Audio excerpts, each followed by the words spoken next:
হযরত ওমর রাদিয়াল্লাহু তাআলা আনহু রাতের বেলায় ঘুরতে ঘুরতে দেখেন এক বাড়িতে আলো জ্বলছে, শেষ রাত। এই রাত্রে বাড়িতে আলো জ্বলে কেন? ভাবলেন কোনো অসুখ বিসুখ হলো নাকি।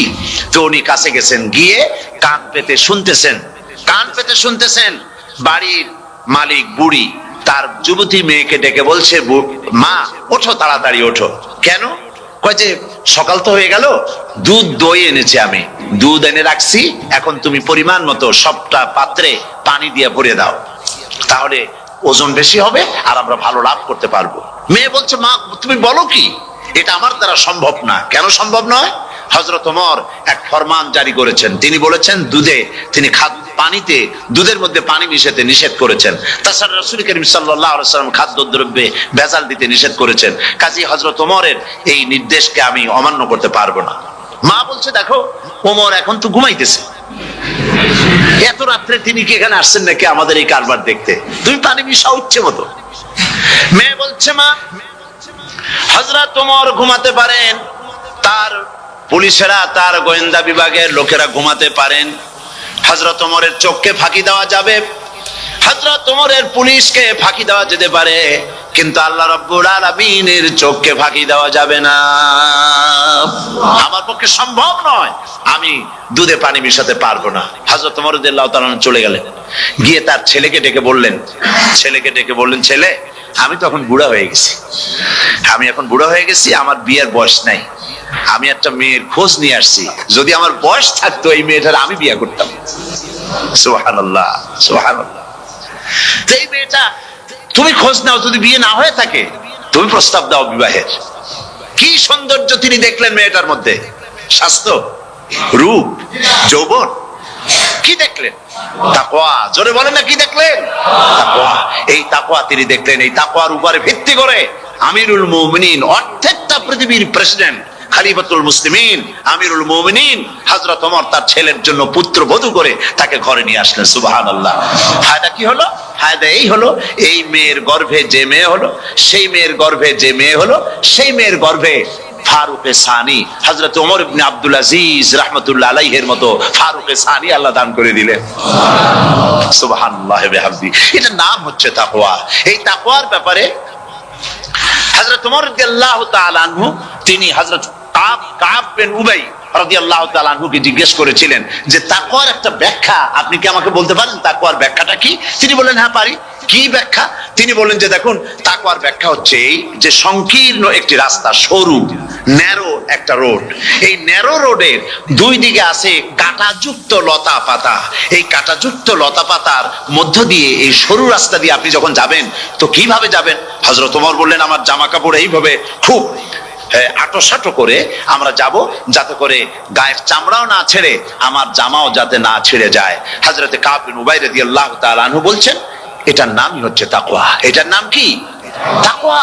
এটার নাম হচ্ছে তাকওয়া। দুনিয়ার অসংখ্য পাপের ভেতর থেকে আপনি চলে যাবেন, পাপ যেন আপনাকে স্পর্শ করতে না পারে। এটার নাম তাকওয়া। বাইন মাছ নিশ্চয়ই খেয়েছেন আপনারা, না লন্ডনে পাওয়া যায় না? পাওয়া যায়। এই বাইন মাছ যারা খেয়েছেন আপনারা, আমি জানি না আপনারা জানেন কিনা, বাইন মাছ কোথায় থাকে? পানিতে থাকে না কাদায় থাকে? মাশাআল্লাহ, বাইন মাছ থাকে কাদার মধ্যে। কিন্তু এই বাইন মাছ যারা ধরেছে তাদের মুখে শুনেছি আমি যে বাইন মাছ থাকে কাদায়, ওকে যখন ধরে টেনে বের করায় কাদার মধ্য থেকে এক ফোঁটা কাদা ওর গায়ে নাই। এই কলুষিত সমাজ, পাপে ভরপুর। গ্রেট ব্রিটেন, আমেরিকা, পাশ্চাত্য, আমাদের দেশ, সর্বত্র পাপ আর পাপ। এই পাপের মধ্যে বাইন মাছ শুধু খাইয়েন না, ওর কাছ থেকে শিক্ষাও গ্রহণ করেন। ও যেমন কাদার মধ্যে থাকে, কাদা ওর গায়ে লাগে না, আপনিও এই সমাজের মধ্যে আপনি আপনার কাজ চালিয়ে যান, পাপ যেন আপনাকে স্পর্শ না করে। আল্লাহ যেন পাপের থেকে আমাদের বাঁচান। আমরা বলি আমিন, সবাই বলেন আমিন। এটার নাম হচ্ছে তাকওয়া। আর তাকওয়া লম্বা জামায় তাকওয়া হয় না, লম্বা দাড়িতে তাকওয়া হয় না, পাগড়ি একটা বানলেই তাকওয়া হয় না। রাসূলুল্লাহ সাল্লাল্লাহু আলাইহি ওয়াসাল্লাম বলেছেন তাকওয়া হা হুনা, হা হুনা, হা হুনা, তিনবার বলেছেন, বুকের দিকে দেখায় বলেছেন তাকওয়া হা হুনা। তাকওয়া হচ্ছে আল্লাহ রাব্বুল আলামিন কোরআন শরীফের ভিতরে বলেছেন লাশ-শামসু ইয়ামবাগি লাহা আন তুদরিকাল কামারা ওয়ালাল লাইলু সাবিকুন নাহার ওয়া কুল্লুন ফি ফালাকি ইয়াসবাহুন। প্রবল জ্ঞানী হইবে যাহারা, আপন মনেতে বুঝিবে তাহারা, রাত্রি পারে না আগে যাইবার, দিনের স্থান করি অধিকার। চন্দ্র বাদে না সূর্যের গায়েতে, সূর্য পারে না চন্দ্রকে ধরিতে, যার যে স্থান বহাল রাখিয়া ভ্রমণ করিছে খোদাকে ডরিয়া। একটি নির্ধারিত সময় সীমা পর্যন্ত আপন আপন কক্ষপথে সব দৌড়াদৌড়ি করবে, কারো সাথে অ্যাক্সিডেন্ট হবে না কারো। ওয়াকুল্লুন ফি ফালাকি ইয়াসবাহুন, যা আছে মহাশূন্যে সব ঘুরতেছে। কে বলে? বলেন সবাই, কে বলছে? কোন সূরা? সূরা ইয়াসিন। আবার শুনুন, আল্লাহ পাক ফয়সালা দিচ্ছেন ঘোরে কেডা? শুধু সূর্য ঘোরে না, শুধু চন্দ্র ঘোরে না, আল্লাহ মহাশূন্যে যা রেখেছেন সব ঘুরতেছে, সবই সন্তরণশীল, সব গতিশীল। সুতরাং ফয়সালা তো আল্লাহর কাছ থেকেই নিতে হবে। পৃথিবী সৃষ্টি করেছেন, মানব গোষ্ঠী সৃষ্টি করেছেন এবং মানুষের প্রয়োজন মিটিয়েছেন। এই মানুষগুলিকে কে সৃষ্টি করেছে? মানুষ সৃষ্টির ব্যাপারেও দার্শনিকরা মানুষদেরকে বিভ্রান্ত করে। যা কলেজে বিশ্ববিদ্যালয়ে পড়ানো হয়, এই কোরআন শরীফ বিশ্ববিদ্যালয়ে পড়ানো হয়? হ্যাঁ হয়। কয়েকটা আয়াত, কয়েকটা সূরা পরীক্ষায় পাস করার জন্য একটু একটু অপশনাল রেখে দেওয়া হয়েছে। বর্তমান যে শিক্ষা কমিশন, শামসুল হক শিক্ষা কমিশন রিপোর্ট মন্ত্রী পরিষদে অনুমোদন করেছে বর্তমান সরকার। এই শিক্ষানীতিতে বলা হয়েছে ক্লাস 1 থেকে নিয়ে ক্লাস 5 পর্যন্ত ধর্মীয় শিক্ষা দিতে দেওয়া হবে না। তাহলে ক্লাস 5 পর্যন্ত যদি ধর্মীয় শিক্ষা না থাকে, তাহলে ক্লাস 6-7-এ ওঠার পর আলিফ জাওরা বাজাবর বা আনাকুম জানাকুম ছেলেরা পড়বে? মেয়েরা পড়বে? আসল উদ্দেশ্য হলো ইসলাম থেকে জাতিকে দূরে সরাবার জন্য ষড়যন্ত্র। এই সরকারের প্রণীত শিক্ষানীতি আমরা মানি না। আপনারা মানেন? যেই মাদ্রাসা মানুষের চরিত্র সৃষ্টি করে, বর্তমান সরকার সেই মাদ্রাসাগুলি একটা একটা করে ধ্বংস করার পরিকল্পনা গ্রহণ করেছে। সুতরাং আসল শিক্ষা হলো কোরআনের কাছে। আসল শিক্ষা কোথায়? কোরআনের কাছে। কোরআন যদি শিখানো হতো, কোরআন যদি শিখানো হতো কলেজে বিশ্ববিদ্যালয়, তাহলে গতকাল চট্টগ্রাম বিশ্ববিদ্যালয় থেকে যেসব ছেলেরা বিশ্ববিদ্যালয় কর্তৃপক্ষ কর্তৃক বরাদ্দকৃত, হাইজ্যাক করা নয়, বরাদ্দকৃত 4খানা বাস দিয়ে কোরআন শুনতে আসতে চেয়েছিল, বর্তমান সরকারের তথাকথিত সোনার ছেলেরা আসতে দিল না।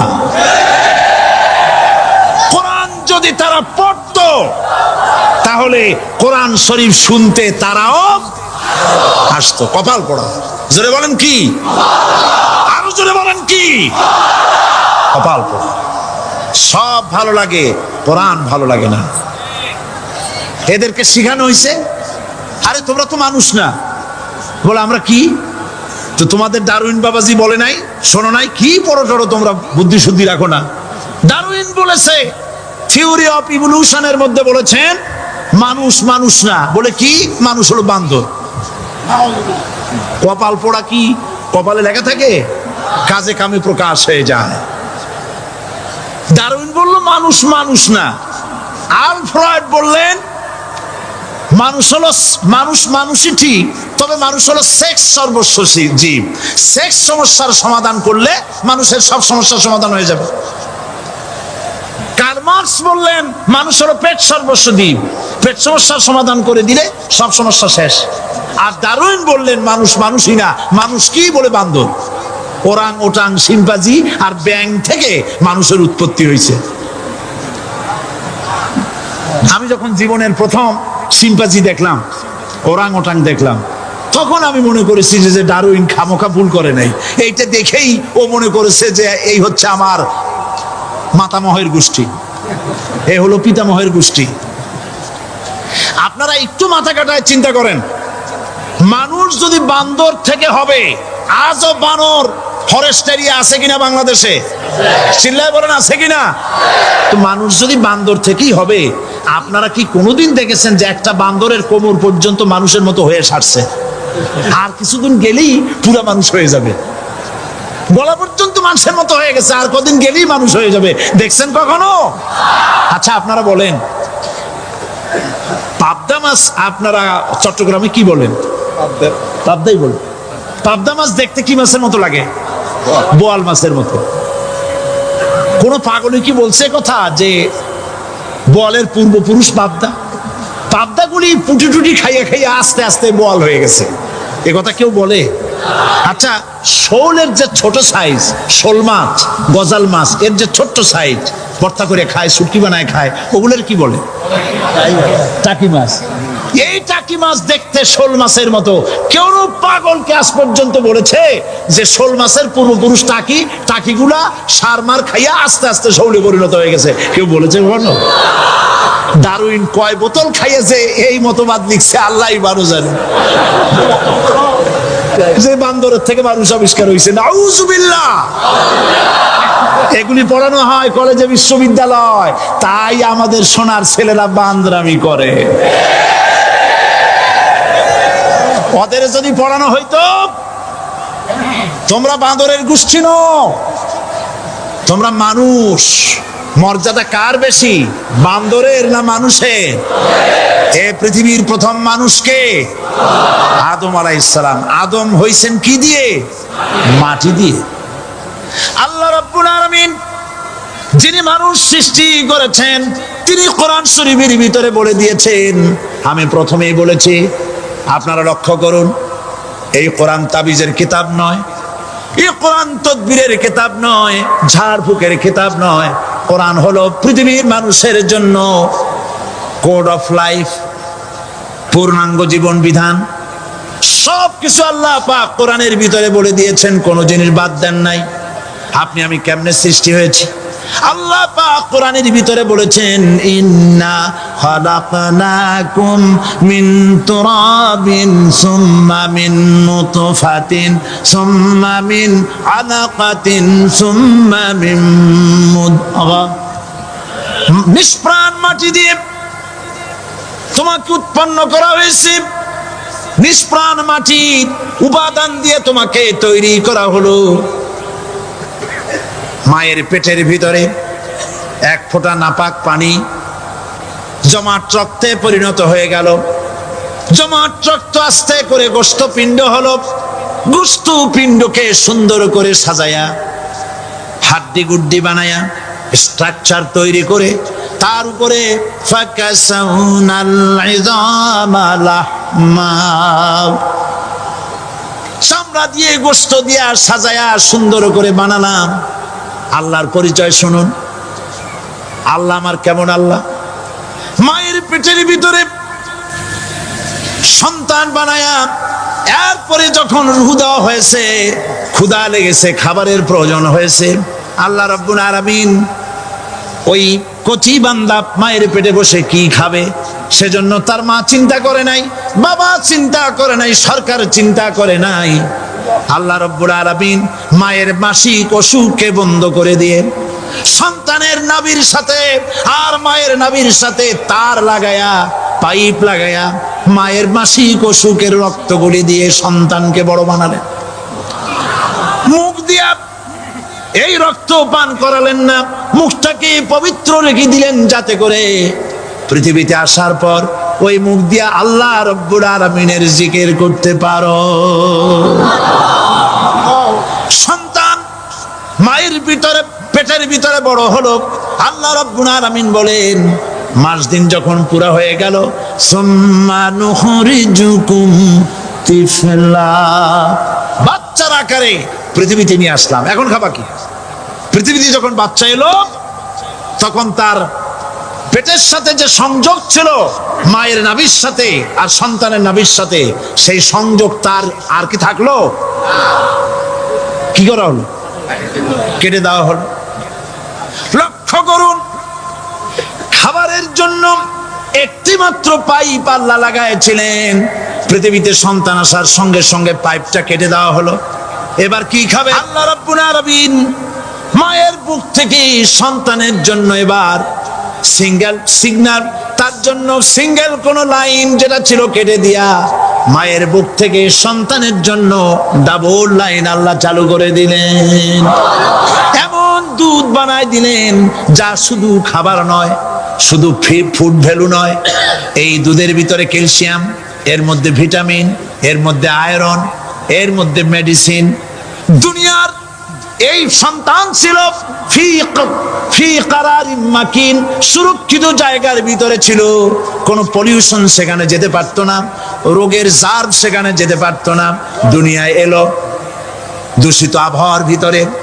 এই সন্তানকে এখনই অ্যান্টিবায়োটিক খাওয়ালে পরে অসুবিধা হবে। আল্লাহ রাব্বুল আলামিন মায়ের দুধের ভিতরে ঔষধ দিয়া রোগের প্রতিষেধক বানায়া দিলেন। এ হলো আমার আল্লাহ। এ আমার কে? আল্লাহ। জোরে বলেন আল্লাহ। আল্লাহ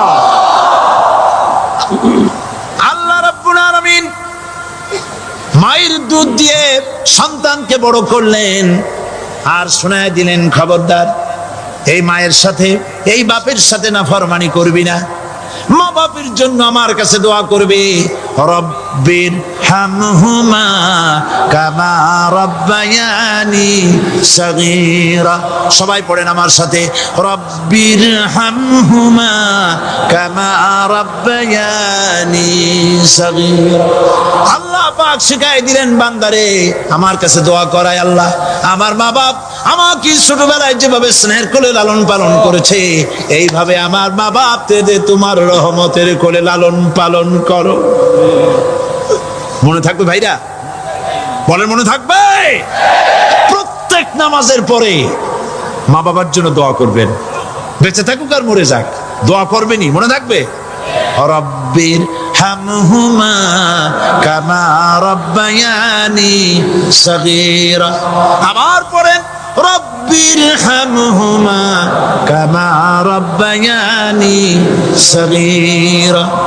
আল্লাহ পাক মায়ের মর্যাদা এত বাড়াইছেন। সাহাবী প্রশ্ন করেছে, ইয়া রাসূলুল্লাহ খেদমত করব কার? হুজুর বলেন তোমার মায়ের, তারপরে কার? তোমার মায়ের, তারপরে কার? তোমার মায়ের, তারপরে কার? তোমার পিতার। বাপের চাইতে মায়ের মর্যাদা আল্লাহ 3 গুণ বাড়াইয়া দিলেন, 3 গুণ বৃদ্ধি করে দিলেন। হাদিস শরীফে এসেছে, হযরত আবী হুরায়রা রাদিয়াল্লাহু তাআলা আনহু রাসূলের কাছে এসে রাতের বেলায় কাঁদতেছিলেন। হুজুর প্রশ্ন করলেন, আবু হুরায়রা কাঁদো কেন?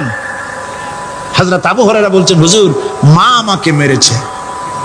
তিনি প্রশ্ন করলেন, আচ্ছা মা তোমার মারলো কেন? তুমি কি কোনো বেয়াদবি করছো? তিনি বললেন না, তবে মারলো কেন? হযরত আবু হুরায়রা বলেন, ইয়া রাসূলুল্লাহ আপনার খেদমত থেকে বাড়ি ফিরতে আমার দেরি হয়ে গিয়েছিল। গভীর রাত্রে যখন বাড়ি গেছি, মা আমাকে প্রশ্ন করলেন, বাবা দেরি হলো কেন, কোথায় ছিলি? তাম পৃথিবীর মানুষ যেই কদম মোবারক চুমু দিতে পারলে ধন্য হয়ে যায়, সেই আখিরি জামানার পয়গম্বর নবী মুহাম্মদ রাসূলুল্লাহ সাল্লাল্লাহু আলাইহি সাল্লামের দরবার থেকে আসতে আমার দেরি হয়ে গেছে।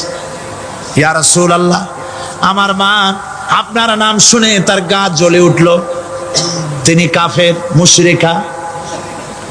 আপনার নাম শুনে অগ্নি শর্মা হয়ে আমাকে ধরে পিটানো আরম্ভ করলেন আর বললেন, আবু হুরায়রা হয় মুহাম্মদ সাল্লাল্লাহু আলাইহি সাল্লামের বাড়ি ছাড়বি, নইলে আমার বাড়ি ছাড়বি, কি করবি বল? মার খেতে খেতে আমি বললাম, মা তোমার গায়ে যত শক্তি আছে আমারে মারো, তোমার বাড়ি শুদ্ধ, তাম দুনিয়াটা ছেড়ে দিতে পারি, মুহাম্মদ রাসূলুল্লাহর কদম মোবারক ছেড়ে দিতে পারি না। আল্লাহ! হুজুর আমার মা গলা ধাক্কা মেরে আমাকে বের করে দিয়েছেন।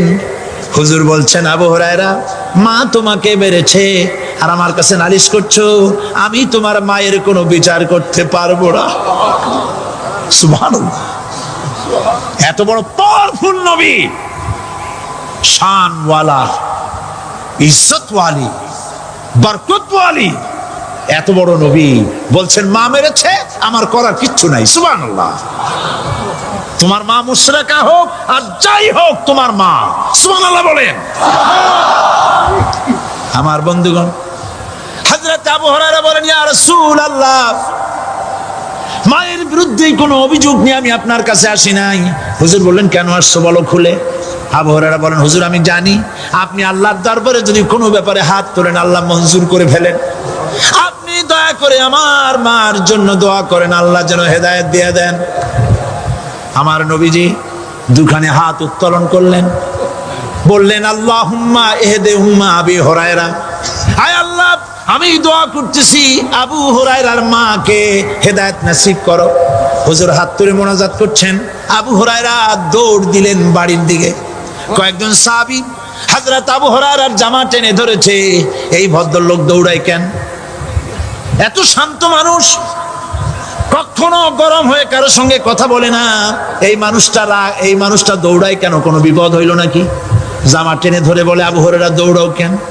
হযরত আবু হুরায়রা বলেন, জামা ছেড়ে দাও, কোনো বিপদ আমার হয় নাই, আমি দৌড়াইয়া বাড়ি যাই দেখতে চাই। আমি দৌড়াইয়া আগে বাড়ি যেতে পারলাম না, আমার নবীর দোয়া আগে আমার বাড়ি চলে গেছে, আমি এটা দেখতে চাই। হযরত আবু হুরায়রা দৌড়াতে দৌড়াতে বাড়ি চলে গেছেন। দরজায় নক করলেন, ভেতর থেকে আওয়াজ এলো, কে? তিনি বললেন, আমি আবু হুরায়রা। মা দরজা খুলে দাও, আমি তোমার সন্তান। মা বললেন, বাবা অপেক্ষা করো, দরজা খুলতেছি। হযরত আবু হুরায়রা বলেন, মায়ের গলার আওয়াজের ভেতরে কুফরি কর্কশতা পেলাম না, মায়ের গলার আওয়াজের ভেতরে তাওহীদের নরমিয়াত পেলাম। আমার কাছে মনে হলো আমি আবু হুরায়রা বাড়ি আসার আগে নবীজির দোয়া আল্লাহর আরশে পৌঁছে গেছে। আবু হুরায়রা বলছেন, মা আমার কিছুক্ষণ পরে ঘরের থেকে বেরিয়ে এসেছেন, আমি দেখলাম মায়ের শরীর ভিজা, মাথার চুল দিয়া পানি টপকাচ্ছে। মা আমার বললেন, বাবারে তোমাকে মারার পর আমি নিদারুণ অনুশোচনায় পড়েছিলাম, মনে মনে ভাবলাম, আহারে আমার সন্তানরা আমি কেন মারলাম? সে তো কোনো খারাপ কাজ করে নাই, কোনো খারাপ জায়গায় যায় নাই, এত ভালো মানুষ যার সম্পর্কে লোকেরা খামোখাই মিথ্যা কথা বলে, এই ভালো মানুষটার কাছে গেছে, সেজন্য আমি মারলাম কেন? বাবা গো, আমি আমার ভুল বুঝতে পেরেছি, জীবনের ভুলও ধরা পড়েছে, আমাকে জলদি করে নিয়ে চলো বিশ্ব নবীর দরবারে। হযরত আবু হুরায়রার মা রাসূলুল্লাহর খেদমতে এসে ঘোষণা করলেন, আশহাদু আল্লা ইলাহা ইল্লাল্লাহু ওয়াহদাহু লা শারীকা লাহু ওয়া আশহাদু আন্না মুহাম্মাদান আবদুহু ওয়া রাসূলুহু। আমার ভাইয়েরা, আল্লাহ রাব্বুল আলামিন মানুষ সৃষ্টি করে পৃথিবীতে পাঠায় দিলেন, খাবারের ইন্তজাম করলেন, এগুলি সব আল্লাহর পরিচয়। আল্লাহরে চেনার জন্য বড় বড় কিতাব ঘাটা লাগে না, কিসমতে যদি থাকে দুই একটা দৃষ্টান্ত যথেষ্ট হয়ে যায়। সুবহানাল্লাহ, সুবহানাল্লাহ, দুই একটা দৃষ্টান্ত যথেষ্ট। আল্লাহ পাক সমস্ত সৃষ্টি জগৎকে তৈরি করলেন, সৃষ্টি করলেন, আর তাদের খাদ্যের ব্যবস্থা করলেন। কে করেছেন খাদ্যের ব্যবস্থা? খাদ্য দেন আল্লাহ। কিন্তু অহংকারী যারা, তারা বলে দেশের বাম্পার ফলনের জন্য সমস্ত কৃতিত্ব সরকারের। বলেন আস্তাগফিরুল্লাহ, বলেন নাউজুবিল্লাহ। এদের একজন বলছিল, 3 বছর কিছু দিবার পারুম না।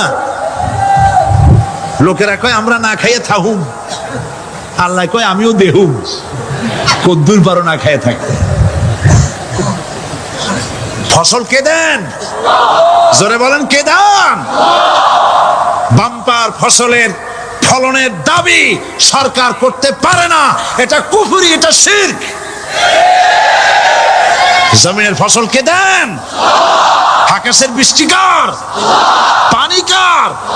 সার কার? সব আল্লাহ পাক।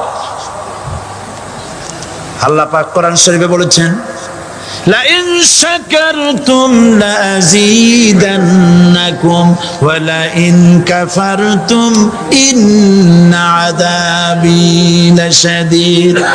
আমার নিয়ামতের শুকর যদি আদায় করো বাড়ায় দেব, আর যদি কৃতজ্ঞ হও শুকরিয়া আদায় না করো মস্ত বড় শাস্তি দেব।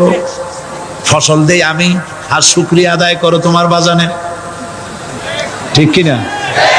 শুকরিয়া আদায় করে কার? বাজানে।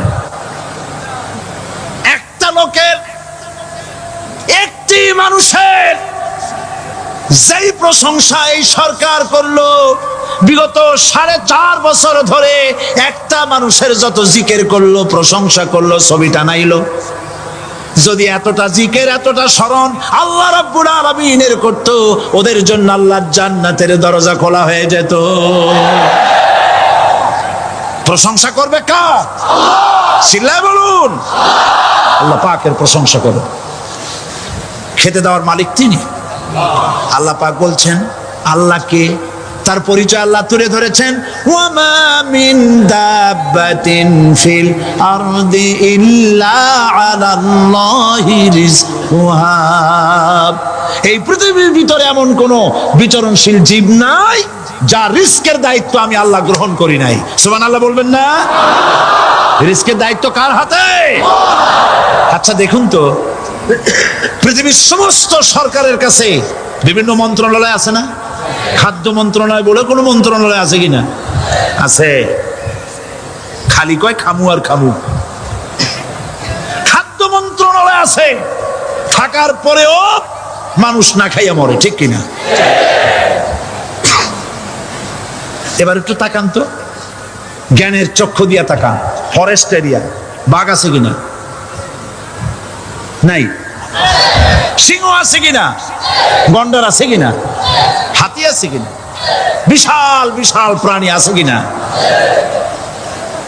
জঙ্গলে ছোট্ট প্রাণী থেকে, পোকা থেকে শুরু করে গন্ডার পর্যন্ত, টুনটুনি পাখি দিয়ে শুরু করে ঈগল পাখি পর্যন্ত, নদীর ভিতরে ছোট্ট চুনু পুঁটি থেকে শুরু করে তিমি মাছ পর্যন্ত।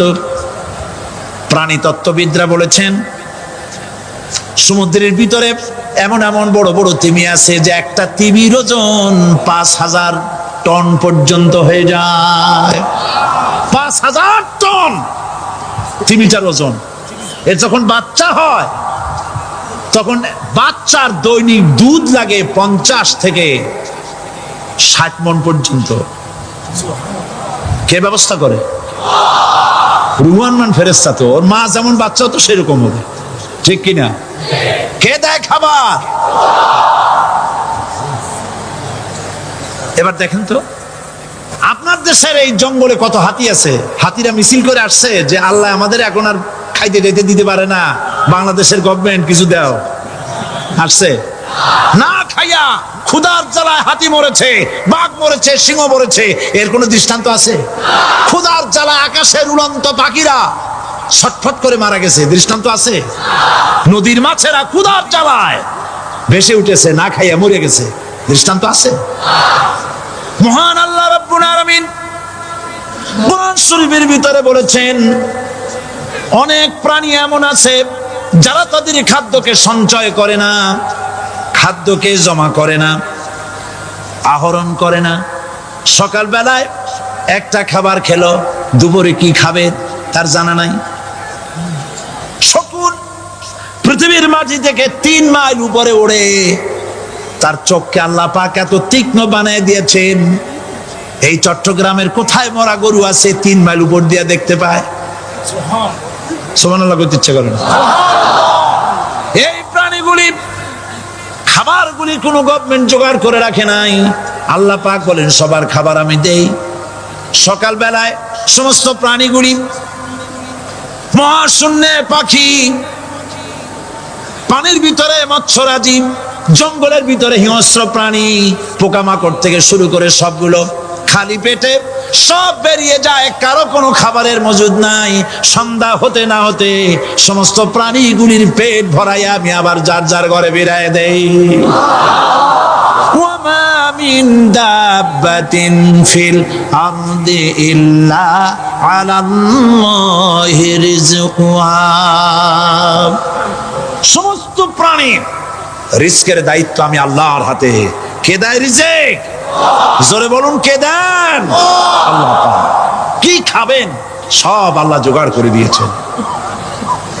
তরি তরকারি জোগাড় করেছেন, মাছ জোগাড় করেছেন, চাউল দিয়েছেন, খাবার দিয়েছেন, গোশত দিয়েছেন, সব দিয়ে দিয়েছেন আল্লাহ রাব্বুল আলামিন।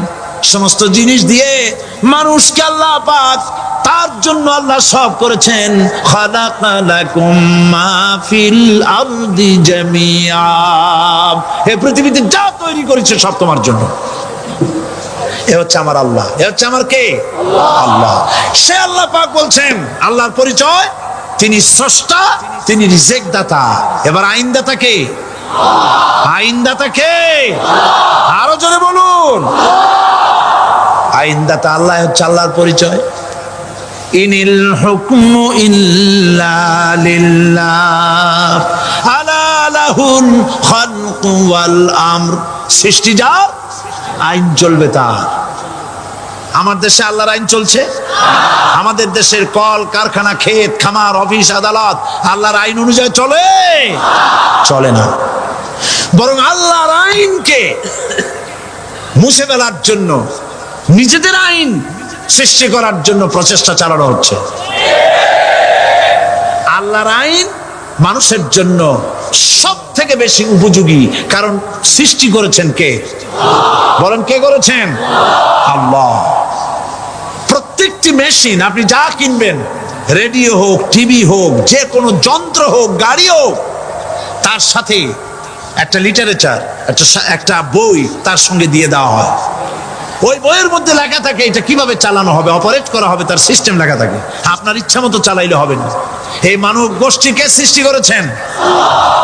এখন আপনি যদি আপনার আইন মতো চালান, তা কি চলবে? চলবে না। আপনি আপনার আইন মতো চালাচ্ছেন, ভালোভাবে চলতেছে? চলতেছে না। স্বরাষ্ট্রমন্ত্রী বলতেছেন সন্ত্রাসীদেরকে মাটির তলা থেকে খুঁজে বের করা হবে, কিন্তু নাকের উপর দিয়ে ব্রিফকেস চুরি হয়ে যায়, উনি তা ধরতে পারেন না। এই হলো আইন। অনাবরত খুন হচ্ছে, অনাবরত সন্ত্রাসী তৎপরতা চলছে। আর ওনারা বলছেন আগের থেকে এগুলি চলে আসছে, একজনের খুনের বিচার না হইলে এরকম খুন তো হইতেই থাকবে। তাহলে খুনকে, হত্যাকে, সন্ত্রাসকে সরকার জাস্টিফাইড করছে। নাউযুবিল্লাহি মিন যালিক। এই জন্য আইন হতে হবে আল্লাহর। আইন হতে হবে কার? চিল্লায় বলেন, আল্লাহ পাকের আইন হতে হবে। আমি একদিন পার্লামেন্টে বলেছিলাম, আমার দেশের নেতা নেত্রীরা বারবার হজ করতে যান, উমরা করতে যান, সেখান থেকে আসার সময় কি আনেন? আতর, পাথর, সুরমা আর খুরমা, এই কিছু নিয়ে আসলেন। কিন্তু আমি বলেছি, আপনারা কি কিছু চোখে দেখেন না? পার্লামেন্টে এইভাবে বক্তৃতা করেছে, কিছু চোখে দেখেন না? আমি প্রশ্ন করে আমি আবার জবাব দিচ্ছি, আপনারা যারা হজ করতে যান, উমরা করতে যান, হজের কথাই ধরি, এই হজ করতে যখন যান তখন মুজদালিফায় একটা রাত কাটাইতে হয়। সেটা কোন দিন? ইয়ৌমে আরাফার পরের দিন। এই মাঠে দালান কোঠা আছে, এখানে বেড়া আছে, শামিয়ানা আছে, পর্দা আছে, তাবু আছে, কিচ্ছু নাই। লক্ষ লক্ষ নারী আর পুরুষ পাশাপাশি শুয়ে থাকে, তাও সুবহানাল্লাহ কইতে ইচ্ছে করে না।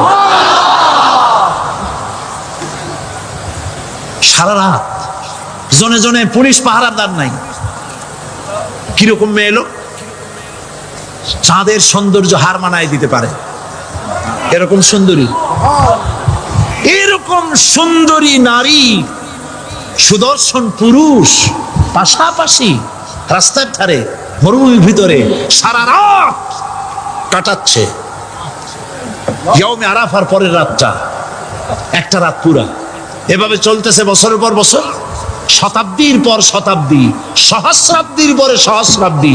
আমি প্রশ্ন করি, পৃথিবীর ইতিহাসে কেউ কি এমন কথা বলতে পেরেছে, লিখতে পেরেছে যে মুজদালিফার রাতে সেখান থেকে 10টা নারী হাইজ্যাক হয়েছে, 5টা নারী লাঞ্ছিত হয়েছে? বলতে পারবে? গভীর রাত্রে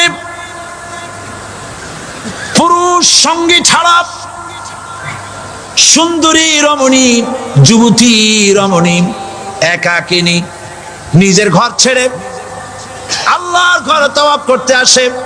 তাওয়াফ সেরে তাহাজ্জুদের নামাজ পড়ে আল্লাহর কাছে মোনাজাত করে একা একা হাজার হাজার লাখো পুরুষের ভিতর থেকে আপন ঘরে ফিরে যায়। কারো বাবার হিম্মত নাই একবার তাকায় সে তো রূপ উপভোগ করার জন্য আবার তাকায়, অথবা তার আঁচল ধরে টান মারে। আছে ইতিহাস? কথা কন না কেন? সুন্দরী একটা মাইয়া মক্কা থেকে মদিনা থেকে পাওয়া যায় না, 15 দিন হয়ে গেছে। হয়েছে কখনো? এবার জবাব দেন, কেন হয় না? কেন হয় না? আমার দেশের মেয়েরা রাস্তা দিয়ে হাঁটতে পারে না। হাই স্কুল মেয়েদের, হাই স্কুল মেয়েদের কলেজ যখন ছুটি হয়, তথাকথিত সোনার ছেলেরা গেটের সামনে এতিমের মতো কাড়ায় থাকে।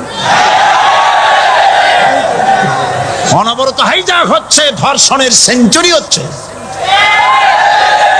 আর ওখানে হয় না কেন?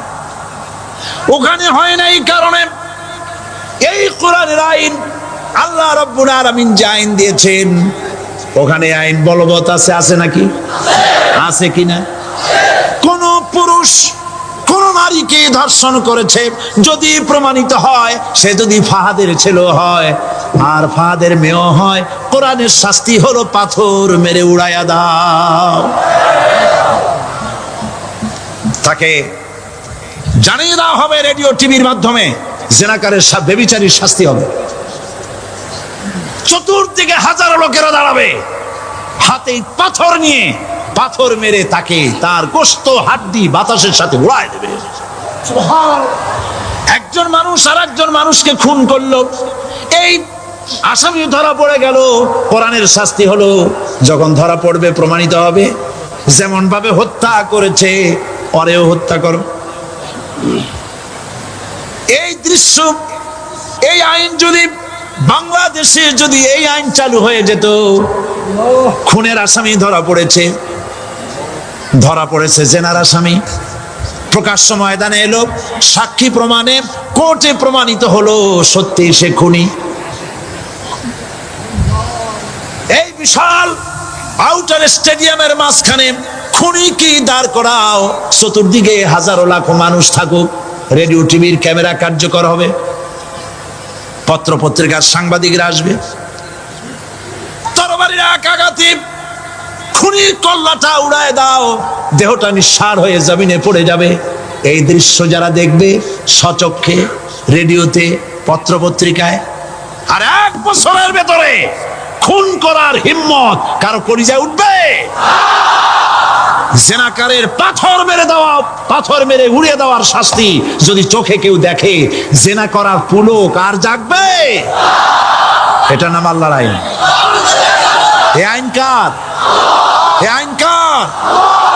এই আইন যতদিন পর্যন্ত বাংলার মানুষের, মুসলমানদের উপরে কার্যকরী না হচ্ছে, এই দেশে কার্যকরী না হবে, ততদিন পর্যন্ত হত্যা, ধর্ষণ, খুন বন্ধ হবে না। বন্ধ হবে। সুতরাং এই আইন হচ্ছে কার? আরো জোরে বলে, আল্লাহ রাব্বুল আলামিন। মহান আল্লাহ রাব্বুল আলামিনের এই আইন অনুযায়ী যদি দেশ চলে, মানুষ শান্তি পাবে, চুরি বন্ধ হবে, ডাকাতি বন্ধ হবে, জেনা বন্ধ হবে, হত্যা ধর্ষণ বন্ধ হয়ে যাবে। নবীজি এমন একটি আইন চালু করে দিয়ে, কোরআনের বিধান চালু করে দিয়ে এমন একটা সমাজ চালু করেছিলেন, যেই সমাজ সম্পর্কে হুজুর নিজে বলেছেন, খায়রুল কুরুনে কারনি, সর্বশ্রেষ্ঠ যুগ হলো কার যুগ? আমার যুগ। সুবহানাল্লাহ বলেন। রাসূলের যুগ হলো সর্বশ্রেষ্ঠ যুগ। সেই কোরআন, সেই হাদিস আজও আছে না নাই? বলেন জোরে, আজও আছে না নাই? সেই কোরআন এবং সুন্নাহ দিয়ে দেশ শাসন হোক, এটা কি আমরা চাই? কারা কারা চাই দু হাত উঁচু করে দেখা।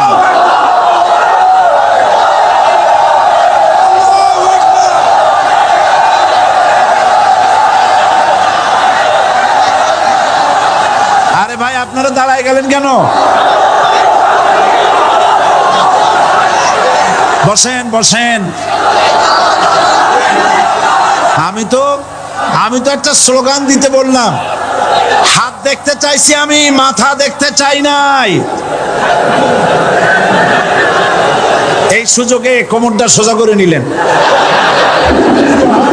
আচ্ছা বসেন, আর মহব্বতের সাথে জিকির করেন লা ইলাহা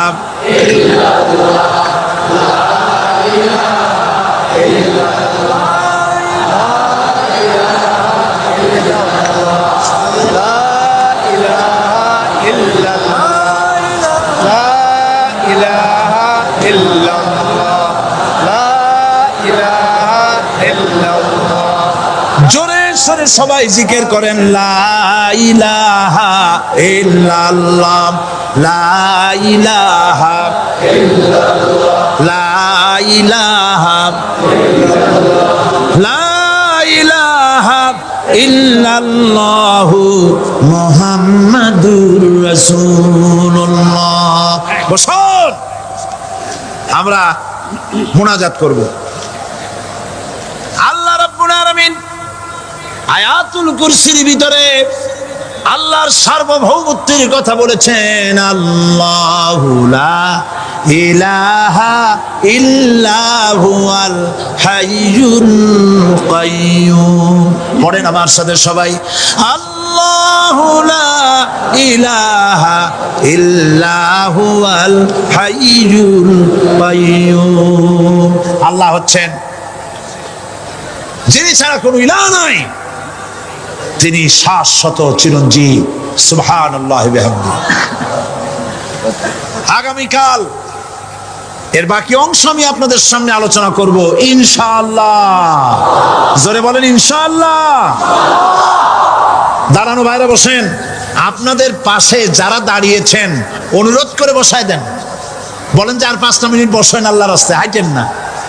হ্যাঁ বলেন আপনারা যে আল্লাহর রাস্তায় হাঁটেন না, বসেন সবাই বসেন। এত বড় মাহফিলের মুনাজাত, সুবহানাল্লাহ বলেন।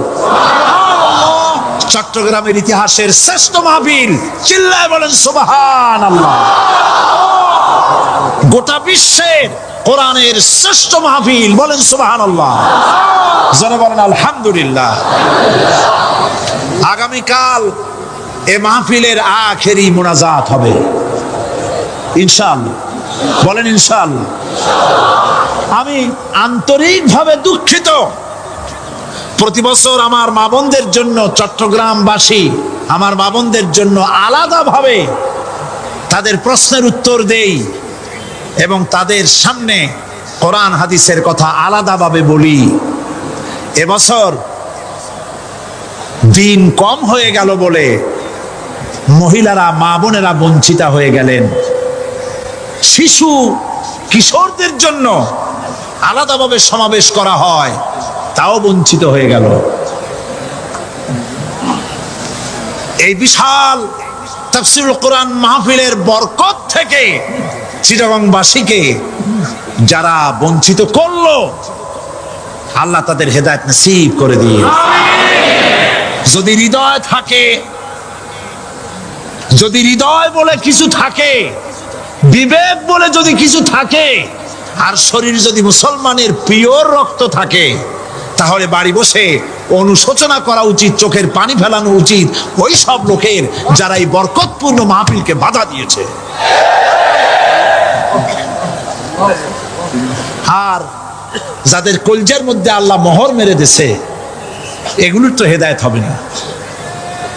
যাদেরকে আল্লাহ পাক তৈরি করেছেন জাহান্নামের জন্য, ওদের কাছে মাহফিল সহ্যই হবে না। নাউজুবিল্লাহ বলেন। চট্টগ্রামবাসীর জন্য তাফসীরুল কোরআন মাহফিল নিয়ামত। এই নিয়ামত কিয়ামত পর্যন্ত আল্লাহ টিকায় রাখুন, বলি আমিন। আগামীকালের আখেরি মোনাজাতে সমস্ত মুসলমান চতুর্দিক থেকে আল্লাহ পাকের নারা লাগাতে লাগাতে আসবেন। আল্লাহু আকবার, নারায়ে তাকবীর। গোটা চট্টগ্রাম, গোটা চিটাগাং শহর আগামীকাল কোরআনের মিছিলের শহর হবে ইনশাআল্লাহ।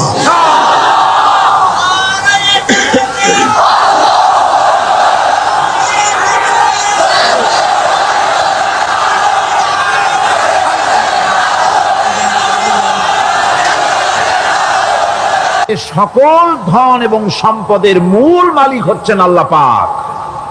সমস্ত ধন সম্পদের মালিক কে? আল্লাহ সুবহানাহু ওয়া তাআলা।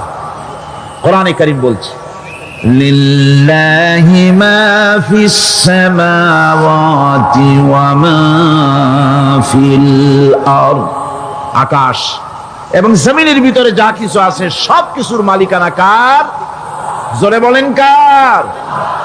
আল্লাহ রাব্বুল আলামিন হচ্ছেন এর একচ্ছত্র মালিক। সুতরাং বান্দাদের কাছে কিছুদিনের জন্য এগুলিকে আমানত রাখা হয়েছে।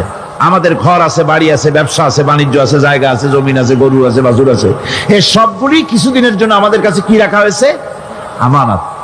আমানতের মাল আপনি আপনার ইচ্ছা মতো খরচ করতে পারবেন না। আমানতের মাল কি ইচ্ছা মতো খরচ করা যায়? যায় না। আমানতের মালকে খরচ করতে হলে মূল মালিকের ইচ্ছা অনুযায়ী খরচ করতে হবে। মূল মালিককে আল্লাহ রাব্বুল আলামিন বলছেন, ইন্নাল্লাহা ইশতারা মিনাল মুমিনিনা আনফুসাহুম ওয়া আমওয়ালাহুম বিআন্না লাহুমুল জান্নাহ। আমি আমার মুমিনের জান এবং মালকে খরিদ করে নিয়েছি, বিনিময় জান্নাত দিয়ে দিয়েছি। তোমার কাছে যে জান আছে, মাল আছে, এটা তোমার নয়, এটা আমার আমানত তোমার কাছে।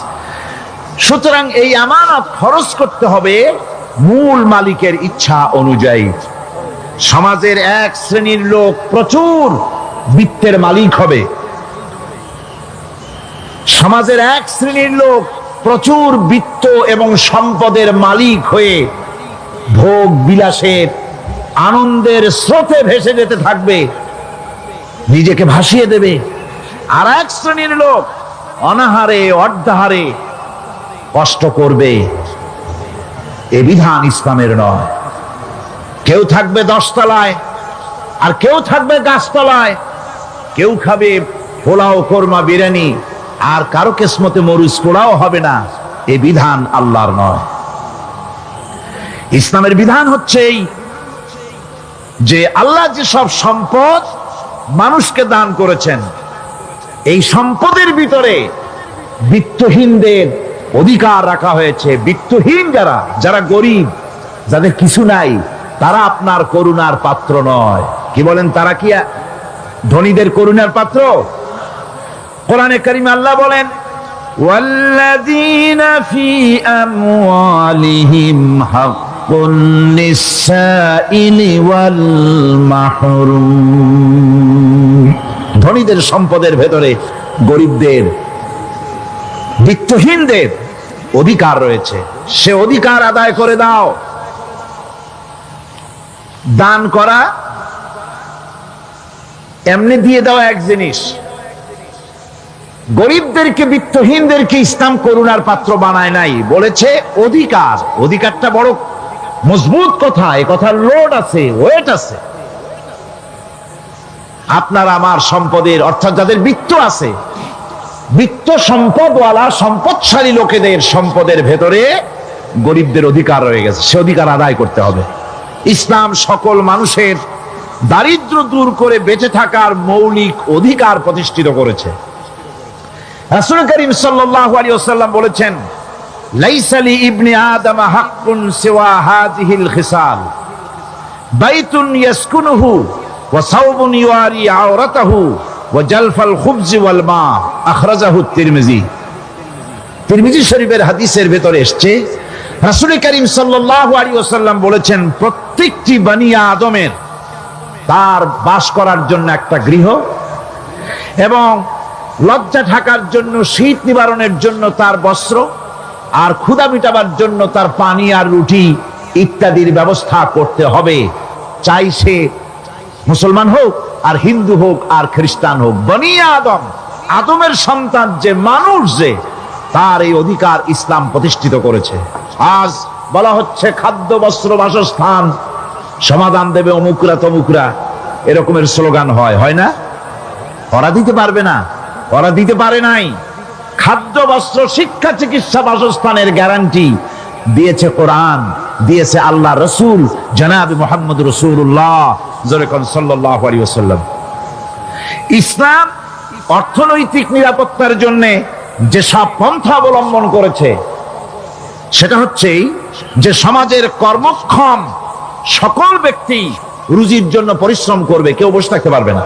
এটা হচ্ছে ইসলামের নিয়ম, কেউ বসে থাকতে পারবে না। কোরআনে কারীম বলছে ফাইদা কুদিয়াতিস সালাতু ফান্তাশিরু ফিল আরদ ওয়াবতাগু মিন ফাদলিল্লাহ। ফাইদা কুদিয়াতিস সালাত, যখন তোমার নামাজ সম্পূর্ণ হয়ে গেল, ফান্তাশিরু ফিল আরদ, ছড়িয়ে পড়ো আমার জমিনের উপরে, ওয়াবতাগু মিন ফাদলিল্লাহ, আর আমার অনুগ্রহ অনুসন্ধান করো। রুজি কামানো কোনো খারাপ জিনিস না। কেউ মনে করে সারাদিন বসে বসে আল্লাহর জিকির করব, কেউ দুনিয়াটারে ঝামেলা মনে করে জঙ্গলে চলে যেতে চায়, এটা নিয়ম না। আপনি বসে থাকতে পারবেন না, আপনাকে কাজ করতে হবে। রুজি কামাই করাটাকে কোরআনে কারিমে এতটা সম্মান দিয়েছে, যেটাকে ফদলুল্লাহ বলা হয়েছে। ফদলুল্লাহ, এটা আল্লাহর অনুগ্রহ। সুবহানাল্লাহ বলেন। এটাকে ফদলুল্লাহ বলা হয়েছে, এটা জিনাতুল্লাহ বলা হয়েছে। আপনি যে কাপড় চোপড় ব্যবহার করেন, এই কাপড় চোপড়ের ব্যাপারে আল্লাহ পাক প্রশংসা করেছেন, কাপড় চোপড় সুন্দর পরতে বলেছেন। তারপরে রুজি রোজগার হালাল করতে বলা হয়েছে, এবং রুজি কামাবার ব্যাপারে হালাল ভাবে রুজি কামাবার জন্য ইন্সপিরেশন দেওয়া হয়েছে কোরআন এবং হাদিসে। রাসূল করিম সাল্লাল্লাহু আলাইহি ওয়াসাল্লাম বলেছেন, আল কাসিবু হাবিবুল্লাহ, সহস্তে যে উপার্জন করে সে আল্লাহর বন্ধু। যে ব্যক্তি ঠেলা গাড়ি চালায়, কুলি মজুর রিক্সা চালায়, নিন্দা নাই, তাকে নিন্দা করা যাবে না। রিক্সাওয়ালাও একটা গুরুত্বপূর্ণ দায়িত্ব পালন করছে। কুমার, কামার, তাঁতি, জেলে, ধোপা, নাপিত সবাই কাজ করছে। প্রত্যেক কাজের সম্মান ইসলাম দেয়। সুবহানাল্লাহ কোন। সমস্ত কাজের সম্মান আছে, শুধুমাত্র সম্মান নাই চুরির কাজের, ডাকাতির কাজের, সন্ত্রাসের কাজের, চাঁদাবাজির কাজের, মাস্তানির কাজের। এই সব কাজ নিন্দনীয় এবং এই সব কাজ নিতান্ত বাজে কাজ। এ কাজের কোনো সম্মান নাই। সম্মান হচ্ছে নিজের হাতে কামাই করে সারা দিনে এক মুঠো খাবারও যদি খান, আপনার খাবারের চাইতে হালাল খাবার কারো হতে পারে না। আল্লাহর বন্ধু সোজা কথা না। আল কাসিবু হাবিবুল্লাহ, সহস্ত উপার্জনের এত বরকত। সেজন্য অর্থনৈতিক নিরাপত্তার জন্য সমাজের প্রত্যেকটি কর্মক্ষম লোককে কাজ করতে হবে। কি করতে হবে? নামাজ পড়া হয়ে গেছে, এখন আর বসে থাকা চলবে না। নেমে পড়ুন কাজের জন্য, আল্লাহর অনুগ্রহ অনুসন্ধান করুন। এরপরে আল্লাহ পাক বলছেন, আমার অনুগ্রহ রুজি কামাও, আর রুজি কামাবার সময় আযকুরুল্লাহ যিকরান কাসীরা লাআল্লাকুম তুফলিহুন।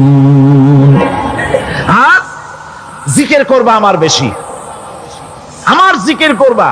বলা হচ্ছে রুজি অনুসন্ধান করো, আর বলা হচ্ছে আমার জিকির করো। তো জিকির আর রুজি সন্ধানের ভিতরে সামঞ্জস্য কি? সামঞ্জস্যটা হচ্ছে এই যে আপনি যখন উযকুরুল্লাহ কাসীরান, আপনাকে বেশি করে জিকির করতে হবে। জিকির মানে কি? স্মরণ করা। জিকির মানে কি? স্মরণ করা। আল্লাহকে স্মরণ করেন। রুজি যখন কামাতে যাবেন স্মরণ করবেন কারে? চিল্লায় কোন কারে? আপনি রুজি কামাবার জন্য চাকরি করতেছেন, অফিসে বসে যদি আল্লাহ রাব্বুল আলামিন আপনার স্মরণে থাকে, তাহলে ঘুষ খাওয়া আপনার জন্য সম্ভব হবে না। কথা ঠিক কিনা? আল্লাহ পাক বলছেন, রুজি কামাবার জন্য তুমি যে পরিশ্রম করবে, ওই পরিশ্রমের সময় বেশি বেশি জিকির করো, আমারে স্মরণ রাখো। অফিসে বসে যখন তুমি কাজ করবে, আমি যদি স্মরণে থাকি, তাহলে তুমি ঘুষ খাইতে পারবা না। তুমি জমিন চাষ করবে, জমিন চাষ করার সময় আমি যদি তোমার স্মরণে থাকি, জমিনের আইল ঠেলা তোমার পক্ষে সম্ভব হবে না। যত রকমের রুজির রোজগারের পথ আছে আমাকে স্মরণ করো, খারাপ পথ থেকে বাঁচো, হালাল ভাবে রুজি কামাও, হালাল রুজির ভিতরে আল্লাহ রব্বুল আলামিন বরকত দিয়ে দিবেন। আর কাজ করার জন্য বলা হয়েছে, রাসূল করিম সাল্লাল্লাহু আলাইহি ওয়াসাল্লাম বলেছেন, ইজা সাল্লাইতুমুল ফাজরা ফালা তানুমু আন তালবি আরযাকিকুম। ফজরের নামাজ পড়া হয়ে গেছে, ঘুমায়ও না। আমাদের একটা আম অভ্যাস হয়ে গেছে ফজরের নামাজ পড়ে ঘুমানো। হাদিস শরীফে বলা হচ্ছে ফজরের নামাজ পড়া হয়ে গেছে, ঘুমায়ও না, রুজি তালাশ করো, রিজিক তালাশ করো, নিজের সাহায্য করো, অন্যকে সাহায্য করো, নিজের সংসারের জন্য কাজ করো, অন্যের জন্যও করো। হালাল ভাবে রুজি কামাই করে বউকে একটা ব্লাউজ কিনে দিয়েছেন, একটা শাড়ি কিনে দিয়েছেন, বাচ্চাকে ক্লাসের বই কিনে দিয়েছেন, বাজার থেকে মাছ তরিতরকারি কিনে, অক্ষম ব্যক্তিদেরকে সহযোগিতা করবে। যারা নাকি উপার্জন করতে পারে না, ওই জাতীয় লোকদেরকে তারা সহযোগিতা করবে। ওয়াকফুলু গানিয়ুহুম ফাকিরাহুম, সেই সমাজের যারা নাকি সামর্থ্যবান তারা রোজগার করবে এবং গরিবদেরকে সহযোগিতা করবে। আল্লাহর নবী বলেছেন, সে ব্যক্তি মুমিন নয়, সে ব্যক্তি মুমিন নয়, সেই ব্যক্তি মুমিন নয়। সাহাবায়ে কিরাম হতচকিত হয়ে উঠলেন, প্রশ্ন করলেন, নবীজি কোন ব্যক্তি মুমিন নয়?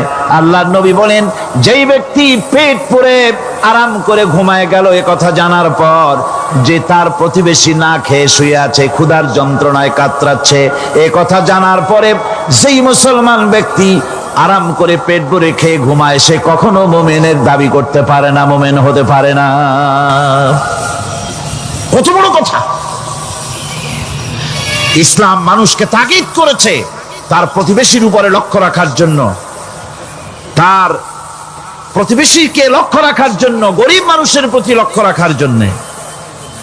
রাসূল করিম সাল্লাল্লাহু আলাইহি ওয়াসাল্লাম বলছেন, আইয়ু রাজুলিন মাতা দিয়ান বাইনা আগনিয়ায়ে ফাকাদ বারিয়াত মিনহুম জিম্মাতুল্লাহি ওয়া রাসূলুহু।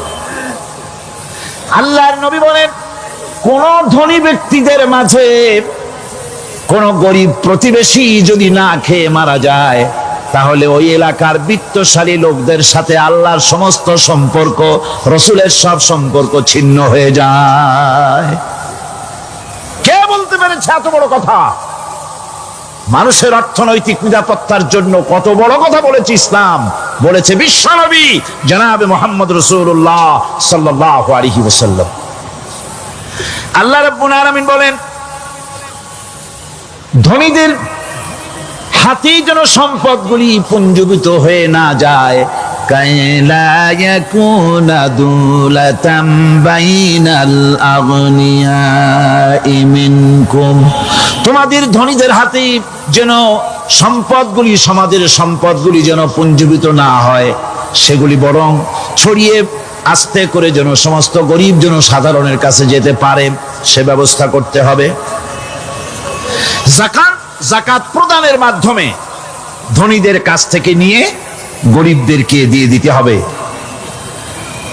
আর বুখারী শরীফের সারা ফাথুল বারীতে হাফেজ ইবনে হাজার আসকালানী রাহিমাহুল্লাহ তিনি বলেছেন, যাকাত যদি ধনীরা না দেয়, যদি কেউ দিতে বাধা দেয়, ফামানিমতানা উখিযাত বিহি কাহরান, যদি যাকাত না দেয় জবরদস্তি করে যাকাত আদায় করে নিবে গভর্নমেন্ট।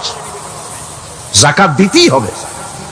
মুনকিরিন যাকাত, যারা যাকাত দিতে অস্বীকার করেছিল, হযরতে সিদ্দিক আকবর, হযরতে আবু বকর সিদ্দিক রাদিয়াল্লাহু তাআলা আনহু, তিনি তাদের সম্পর্কে বলেছিলেন, ওয়াল্লাহি লাউ কাতিলান্না মান ফাররাকা বাইনাস সালাতি ওয়াজ যাকাত, অবশ্যই আমি ওই সম্প্রদায়ের লোকের বিরুদ্ধে যুদ্ধ ঘোষণা করব যারা নামাজ আর যাকাতের মধ্যে পার্থক্য সূচিত করবে। যারা নামাজ তো পড়বে কিন্তু যাকাত দিবে না সরকারের কাছে, যাকাত আদায় করবে না, তাদের বিরুদ্ধে যুদ্ধ ঘোষণা করব। ইসলামী সরকার যদি প্রতিষ্ঠিত হয়, তাহলে এই যাকাত আদায় করা হবে। যাকাত কেউ নিয়ে বসে থাকতে পারবে না, যাকাত আদায় করা হবে। আমাদের দেশে নিয়ম মাফিক যদি যাকাত আদায় করা হতো, এই দেশ যদি ইসলামী গভর্নমেন্ট হতো, আল্লাহ যেন দয়া করে দেন, কন্যা আমিন। আল্লাহ পাক যদি দয়া করে দেশটার ইসলামী রাষ্ট্র বানায় দেন, তাহলে যাকাত তো আদায় করে নেওয়া হবে, যাকাত দিতে আপনি বাধ্য, গরিব মানুষ থাকবে না। এখনো বাংলাদেশে নিয়ম মাফিক যদি যাকাত আদায় করা হয়, নিয়ম মাফিক মানে সোনার যাকাত, রূপার যাকাত, নগদ ক্যাশের যাকাত, ফসলের ওষুধ সঠিকভাবে যদি আদায় করা হয়, তো একেবারে কম করে হলেও 1000 কোটি টাকা যাকাতের টাকা কালেকশন হতে পারে। এটা কি কম কথা? 1000 কোটি টাকা, এই টাকা আদায় করা হচ্ছে না। এই টাকা আদায় না করার কারণে যে শূন্যতার সৃষ্টি হচ্ছে, এই ভ্যাকুয়ামকে পূর্ণ করার জন্য এগিয়ে এসেছে 7 সমুদ্র 13 নদীর উপর থেকে এনজিওরা। এনজিওরা এসে আমাদের দেশে, সব এনজিও খারাপ আমি তা বলি না, বহু এনজিও আছে যারা এদেশের উন্নয়নের, আর্থসামাজিক উন্নয়নের জন্য তারা প্রচেষ্টা করছে, রাস্তাঘাট, স্কুল কলেজ, চিকিৎসা ইত্যাদির দিকে কাজ করছে। যতগুলি এনজিও আমাদের দেশে আছে, তার ভিতরে 52টা এনজিও গোনা বাছা যারা ইসলামের প্রকাশ্য দুশমন, আর এর শীর্ষস্থানে আছে ব্রাক। এই এনজিও গুলি তারা আমাদের দেশে এসে সুদি কারবার শুরু করেছে, পরিপূর্ণভাবে সুদের কারবার। ব্যাংকের থেকে যদি আপনি লোন নেন, তাহলে 15 or 17% ইন্টারেস্ট দিতে হবে, আর ওদের কাছ থেকে যে সুদ, যে টাকা নেওয়া হয়, সেই টাকায় গ্রামীণ ব্যাংক থেকে শুরু করে ব্রাক বলেন, কারিতাস বলেন, অক্সফাম বলেন, অ্যাডাপ বলেন, যেগুলি আছে, এগুলি সুদ নেয় 30 থেকে 34% পর্যন্ত। গোটা জাতিকে গ্রাম পর্যায়ে তারা সুদের নিবিড় চাষ করতেছে, ঘরে ঘরে সুদ পৌঁছে দিয়েছে, মুসলমান নারীদেরকে বেহুরমতি করেছে, ইসলামের ঐতিহ্য ধ্বংস করতেছে, নারীদেরকে বিপর্দা করতেছে, আমার দেশের ফ্যামিলি স্ট্রাকচারকে এনজিওরা ধ্বংস করে দিচ্ছে।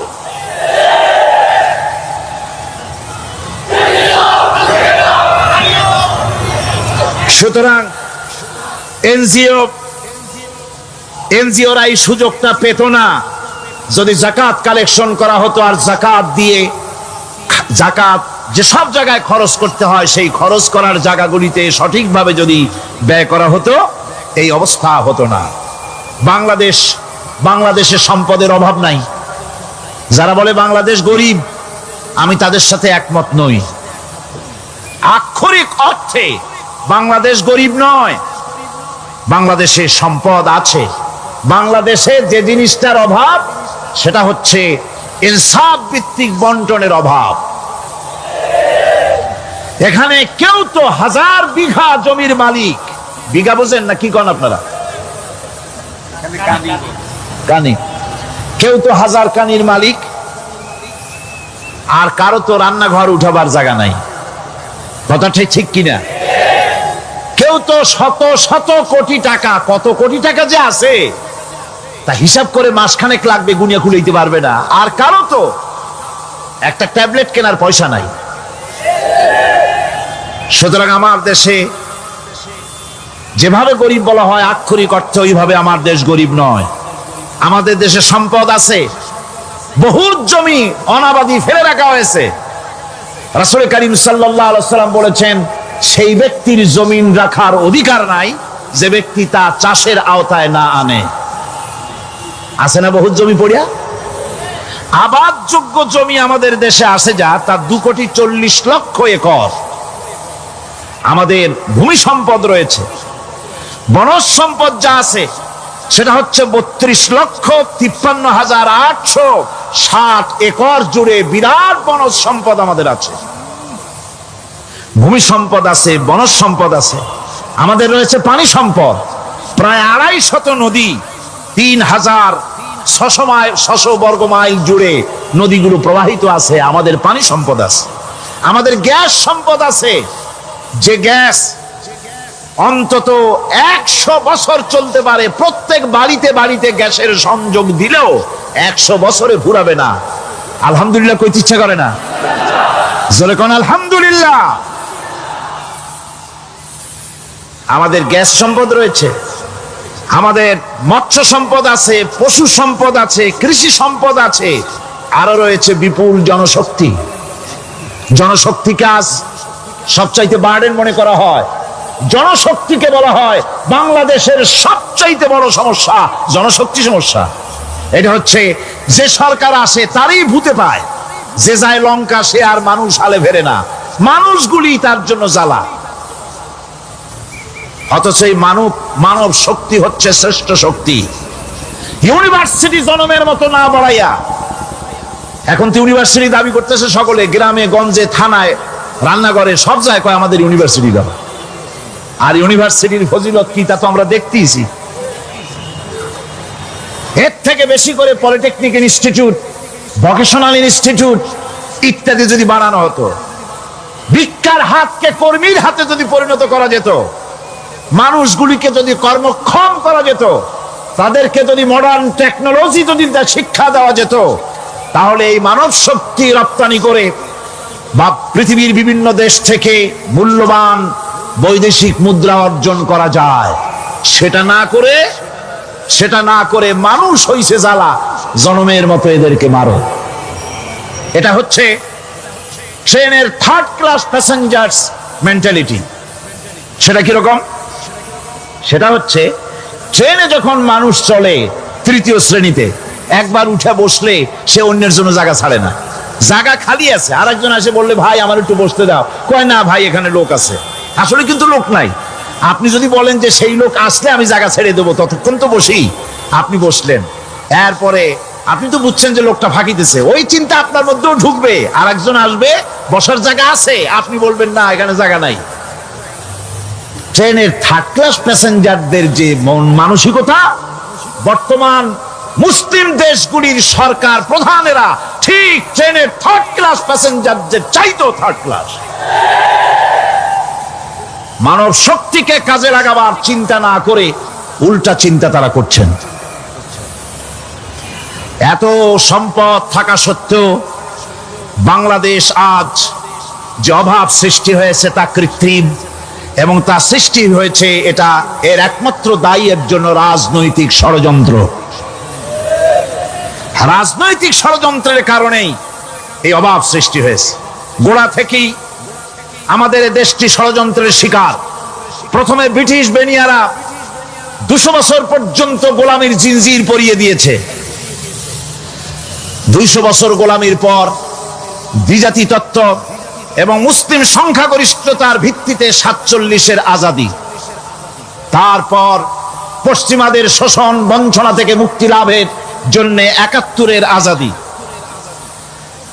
এরপরে দেশের 90% হচ্ছে মুসলমান। 90% কারা? চিল্লায় বলেন না কারা? পৃথিবীর এই দ্বিতীয় বৃহত্তম মুসলিম জনগোষ্ঠীকে খ্রিস্টান আর ইহুদিরা তারা চেয়েছে জনগণকে খ্রিস্টান বানাতে। আমাদের দেশের জনগণকে তারা চায় খ্রিস্টান বানাতে। যারা কমিউনিস্ট তারা চায় আমাদেরকে নাস্তিক বানাতে। আর পার্শ্ববর্তী দেশের পেইড এজেন্ট যারা আমাদের দেশে আছে তারা চায় পৃথিবীর নিকৃষ্টতম কুহুরি মতবাদ, ধর্ম নিরপেক্ষ মতবাদের মাধ্যমে গোটা জাতিকে ধর্ম থেকে দূরে সরিয়ে দিতে চায়। সুতরাং এই ষড়যন্ত্রের শিকার হয়ে আছে বাংলাদেশ। বাংলাদেশের এই আর্থসামাজিক প্রেক্ষাপটে ইসলামের বিধান ছাড়া, আল্লাহর দেওয়া বিধান ছাড়া এর কোনো মুক্তি নাই, এর নাজাতের কোনো পথ নাই। আল্লাহ রাসূল ক্ষমতা আরোহণ করলেন, রাষ্ট্রের মালিক হলেন, প্রেসিডেন্ট হলেন। রাসূলুল্লাহ কি হলেন? আল্লাহর নবী প্রেসিডেন্ট হলেন। সমাজের গরিব দুঃখীদের ব্যাপারে নবীজি বললেন, মান তারাকা মালান ফালওয়ারসাতিহি ওয়া মান তারাকা দিয়ান আও কুল্লা ফালিয়াতিনি ফাইন্না মাওলাহু, রাওয়াহুল বুখারী।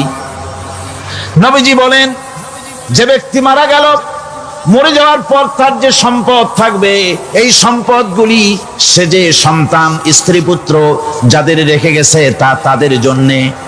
আর যদি সে ঋণগ্রস্ত, যদি ঋণ অবস্থায় সংসারকে রেখে যে থাকে, তাহলে তার ঋণের বোঝা, ঋণের পরিশোধের দায়িত্ব আমি মুহাম্মদ সাল্লাল্লাহু আলাইহি ওয়াসাল্লাম নিয়ে নিলাম। সমাজের যার কোনো অভিভাবক নাই, তার অভিভাবক আমি মুহাম্মদ সাল্লাল্লাহু আলাইহি ওয়াসাল্লাম। যার কোনো অভিভাবক নাই, সেজন্য আমার কাছে চলে আসে। ইসলামী রাষ্ট্র এই বিধান পেশ করেছে। এর চাইতে সুন্দরতম বিধান পৃথিবীতে আর কেউ দিতে পারে নাই। সেজন্য সেই সমাজে চুরি বন্ধ হয়েছে, ডাকাতি বন্ধ হয়েছে, জেনা বন্ধ হয়েছে, সব বন্ধ হয়ে গিয়ে সুন্দর একটি সমাজ প্রতিষ্ঠিত হয়েছিল। আর রাসূল বলেছিলেন, খাইরুল কুরুনে কারনি, সর্বশ্রেষ্ঠ যুগ হলো আমার যুগ। সুবহানাল্লাহি বিহামদিহি। মানুষ দরজা খুলে ঘুমায়েছে, কারো ক্ষুধার কষ্ট নাই, পড়ার কষ্ট নাই, খাবারের চিন্তা নাই, চুরি ডাকাতির ভয় নাই, ভয় মুক্ত। ওই যে গতকাল বলেছিলাম, যেমন একটা সমাজ আসবে, খাব্বাব চিন্তা করো না, আমি কসম করছি এমন একটা সমাজ প্রতিষ্ঠিত হবে যেই সমাজে চুরি, ডাকাতি, জেনা, ব্যভিচার, হত্যা, ধর্ষণ কোনো ভয় থাকবে না। লা ইয়াখাফু ইল্লাল্লাহ, আল্লাহ ছাড়া কারো কোনো ভয়, মনের ভিতরে ভয় থাকবে না। ওয়ালাকিন্নাকুম তাস্তাজিলুন, তোমরা বড্ড তাড়াহুড়ো করতেছো, বেসবর হচ্ছ, সবর করো, তাড়াহুড়ো করো না। এমন সমাজ আসবে। রাসূলুল্লাহ এরকম একটা সমাজ গোটা পৃথিবীবাসীকে উপহার দিতে পেরেছিলেন না পারেন নাই? পেরেছিলেন কিনা? সেই কথাই আল্লাহ রাব্বুল আলামিনের কথার সঙ্গে বার মিলান। লাইসাল বিররা আন তুওয়াল্লু বুজুহাকুম কিবালাল মাশরিকি ওয়াল মাগরিব, পূর্ব পশ্চিমে কত মাথা ঘুরালে, চেহারা ঘুরালে, এটাই কিন্তু তোমার পুণ্যবান হওয়ার জন্য, নেককার হওয়ার জন্য যথেষ্ট নয়। বরং যথেষ্ট হলো আল্লাহর প্রতি ঈমান আনো, কিতাবের প্রতি, পরকালের প্রতি, ফেরেশতার প্রতি, নবীদের পরে ঈমান আনো। আর আল্লাহর মহব্বতে, আল্লাহর প্রেমে উদ্বুদ্ধ হয়ে আর একটা বড় কাজ করো, সেটা হলো ওয়াতাল মালা আলা হুব্বিহি যাবিল কুরবা ওয়াল ইয়াতামা ওয়াল মাসাকিন ওয়াবনাস সাবিল ওয়াসাইলিনা ওয়া ফির রিকাবি ওয়া কামাস সালাতা وآتى الزكاة والموفون بعهدهم إذا عاهدوا والصابرين في البأساء والضراء وحين البأس أولئك الذين صدقوا وأولئك هم المتقون। আরেকটি গুরুত্বপূর্ণ কাজ করতে হবে আল্লাহ পরকালে বিশ্বাস করার সাথে সাথে, সেটা হলো এই, তোমাদের জানের মতো প্রিয় ধন এবং সম্পদকে আল্লাহর মহব্বতে খরচ করতে হবে। সেজদা দিয়ে কপালে দাগ লাগাইছো, কিন্তু প্রতিবেশীকে সাহায্য করো নাই, গরিবদেরকে দাও নাই, এতিমকে দাও নাই, বোনকে ঠকাইছো, মেয়েকে ঠকিয়েছো, তোমার ওই সেজদায় কিয়ামতে কাজ দিবে না। প্রকৃতপক্ষের নেককার পুণ্যবান হওয়ার জন্য গরিব জনসাধারণকে সহযোগিতা করতে হবে। এরপরে মাঝখান থেকে যেটা বাদ দিয়েছিলাম, বলেছিলাম নামাজ এবং যাকাত। আমি যাকাতটা কালকে আগে নিয়ে এসেছিলাম, নামাজটা ছিল আগে। সেই নামাজটা যেহেতু আলাদা একটা বিষয় হবে, আর যাকাতটা সাদকার সাথে সামঞ্জস্য আছে, সেই জন্য যাকাত আর সাদাকার কথাটা একসঙ্গে মিলাই বলেছিলাম। এখন শুরু করছি নামাজ। সালাত, সালাত এর আবিধানিক অর্থ হচ্ছে কোন জিনিসের দিকে মুখ ফিরানো। সালাতের অর্থ হচ্ছে নিকটবর্তী হওয়া, মুখ ঘুরানো, মুতাওয়াজ্জা হওয়া। ওই যে হযরত ইব্রাহিম আলাইহিস সালাম বলেছিলেন, ইন্নী ওয়াজ্জাহতু ওয়াজহিয়া লিল্লাযী ফাতারাস সামাওয়াতি ওয়াল আরদ। জানেন আপনারা? পড়েন, ইন্নী ওয়াজ্জাহতু ওয়াজহিয়া লিল্লাযী ফাতারাস সামাওয়াতি ওয়াল আরদা হানিফা ওয়া মা আনা মিনাল মুশরিকিন। নিশ্চয় আমার মুখ ঘুরায় দিলাম কার দিকে? যিনি আকাশ এবং জমিনের স্রষ্টা, সব কিছুর মালিক যিনি, তার দিকে আমি মুতাওয়াজ্জা হলাম।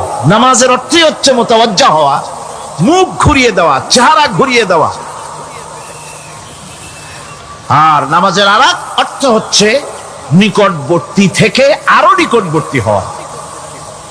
আমরা কি নিকটবর্তী হতে চাই?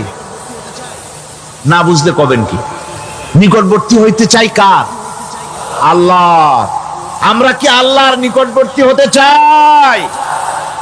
আল্লাহ রাব্বুল আলামিন বলেন, নিকটবর্তী হতে হলে ওয়াসজুদ ওয়াকতারিব, সেজদা দাও আর সেজদার মাধ্যমে আমার নিকটবর্তী হয়ে যাও। সেজদা দিলেই আল্লাহর নিকটবর্তী হওয়া যায়। কোন সুবহানাল্লাহ। সাহাবী, আল্লাহ নবীর সাহাবী প্রশ্ন করেছেন, নবীজি বান্দা কখন আল্লাহর নিকটবর্তী হয়ে যায়? নবীজি বলেছেন, বান্দা যখন সেজদা দেয় তখন আল্লাহর বান্দার মাঝে কোনো হিজাব থাকে না, একদম আল্লাহ পাকের নিকটবর্তী হয়ে যায় বান্দা যখন সেজদায় পড়ে যায়। সুতরাং নামাজ হচ্ছে নিকটবর্তী হওয়া, সালাত এটা হচ্ছে নিকটবর্তী হওয়া। নামাজ ফরজ হওয়ার কারণ হচ্ছে এই যে মানুষ আল্লাহর বান্দা বা গোলাম হিসেবে সৃষ্টি হয়েছে, তাই একমুখী হয়ে রবের বন্দিগি করা এটা হচ্ছে তার স্বাভাবিক একটা প্রকৃতি।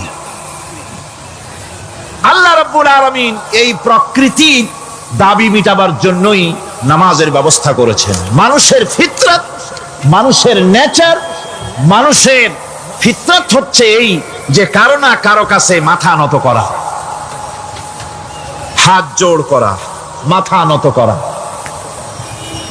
সার্বভৌমত্বের মালিক কাউকে মনে করা। হাত জোড় করতে হলে, মাথা নত করতে হলে, সার্বভৌমত্বের মালিক হিসেবে কাউকে গ্রহণ করতে হলে আল্লাহর বিকল্প কেউ আছে নাকি? ইসলামের মূল দাওয়াতটা হলো ফিতরাত অনুযায়ী দাওয়াত দেওয়া হয়েছে, মানুষ যেন মাথা নত করে, গোলামি করে। এজন্য আল্লাহ রাব্বুল আলামিন বলেছেন যে আমি মানুষ এবং জিনকে সৃষ্টি করেছি, তার কারণটাই হলো মা খালাকতুল জিন্না ওয়াল ইনসা ইল্লা লিয়াবুদুন। মানুষ আর জিন জাতিকে সৃষ্টি করা হয়েছে ইবাদতের জন্য, গোলামির জন্য। ইবাদত আর গোলামি এটাই করতে হবে, গোলামি করতে হবে, দাসত্ব করতে হবে।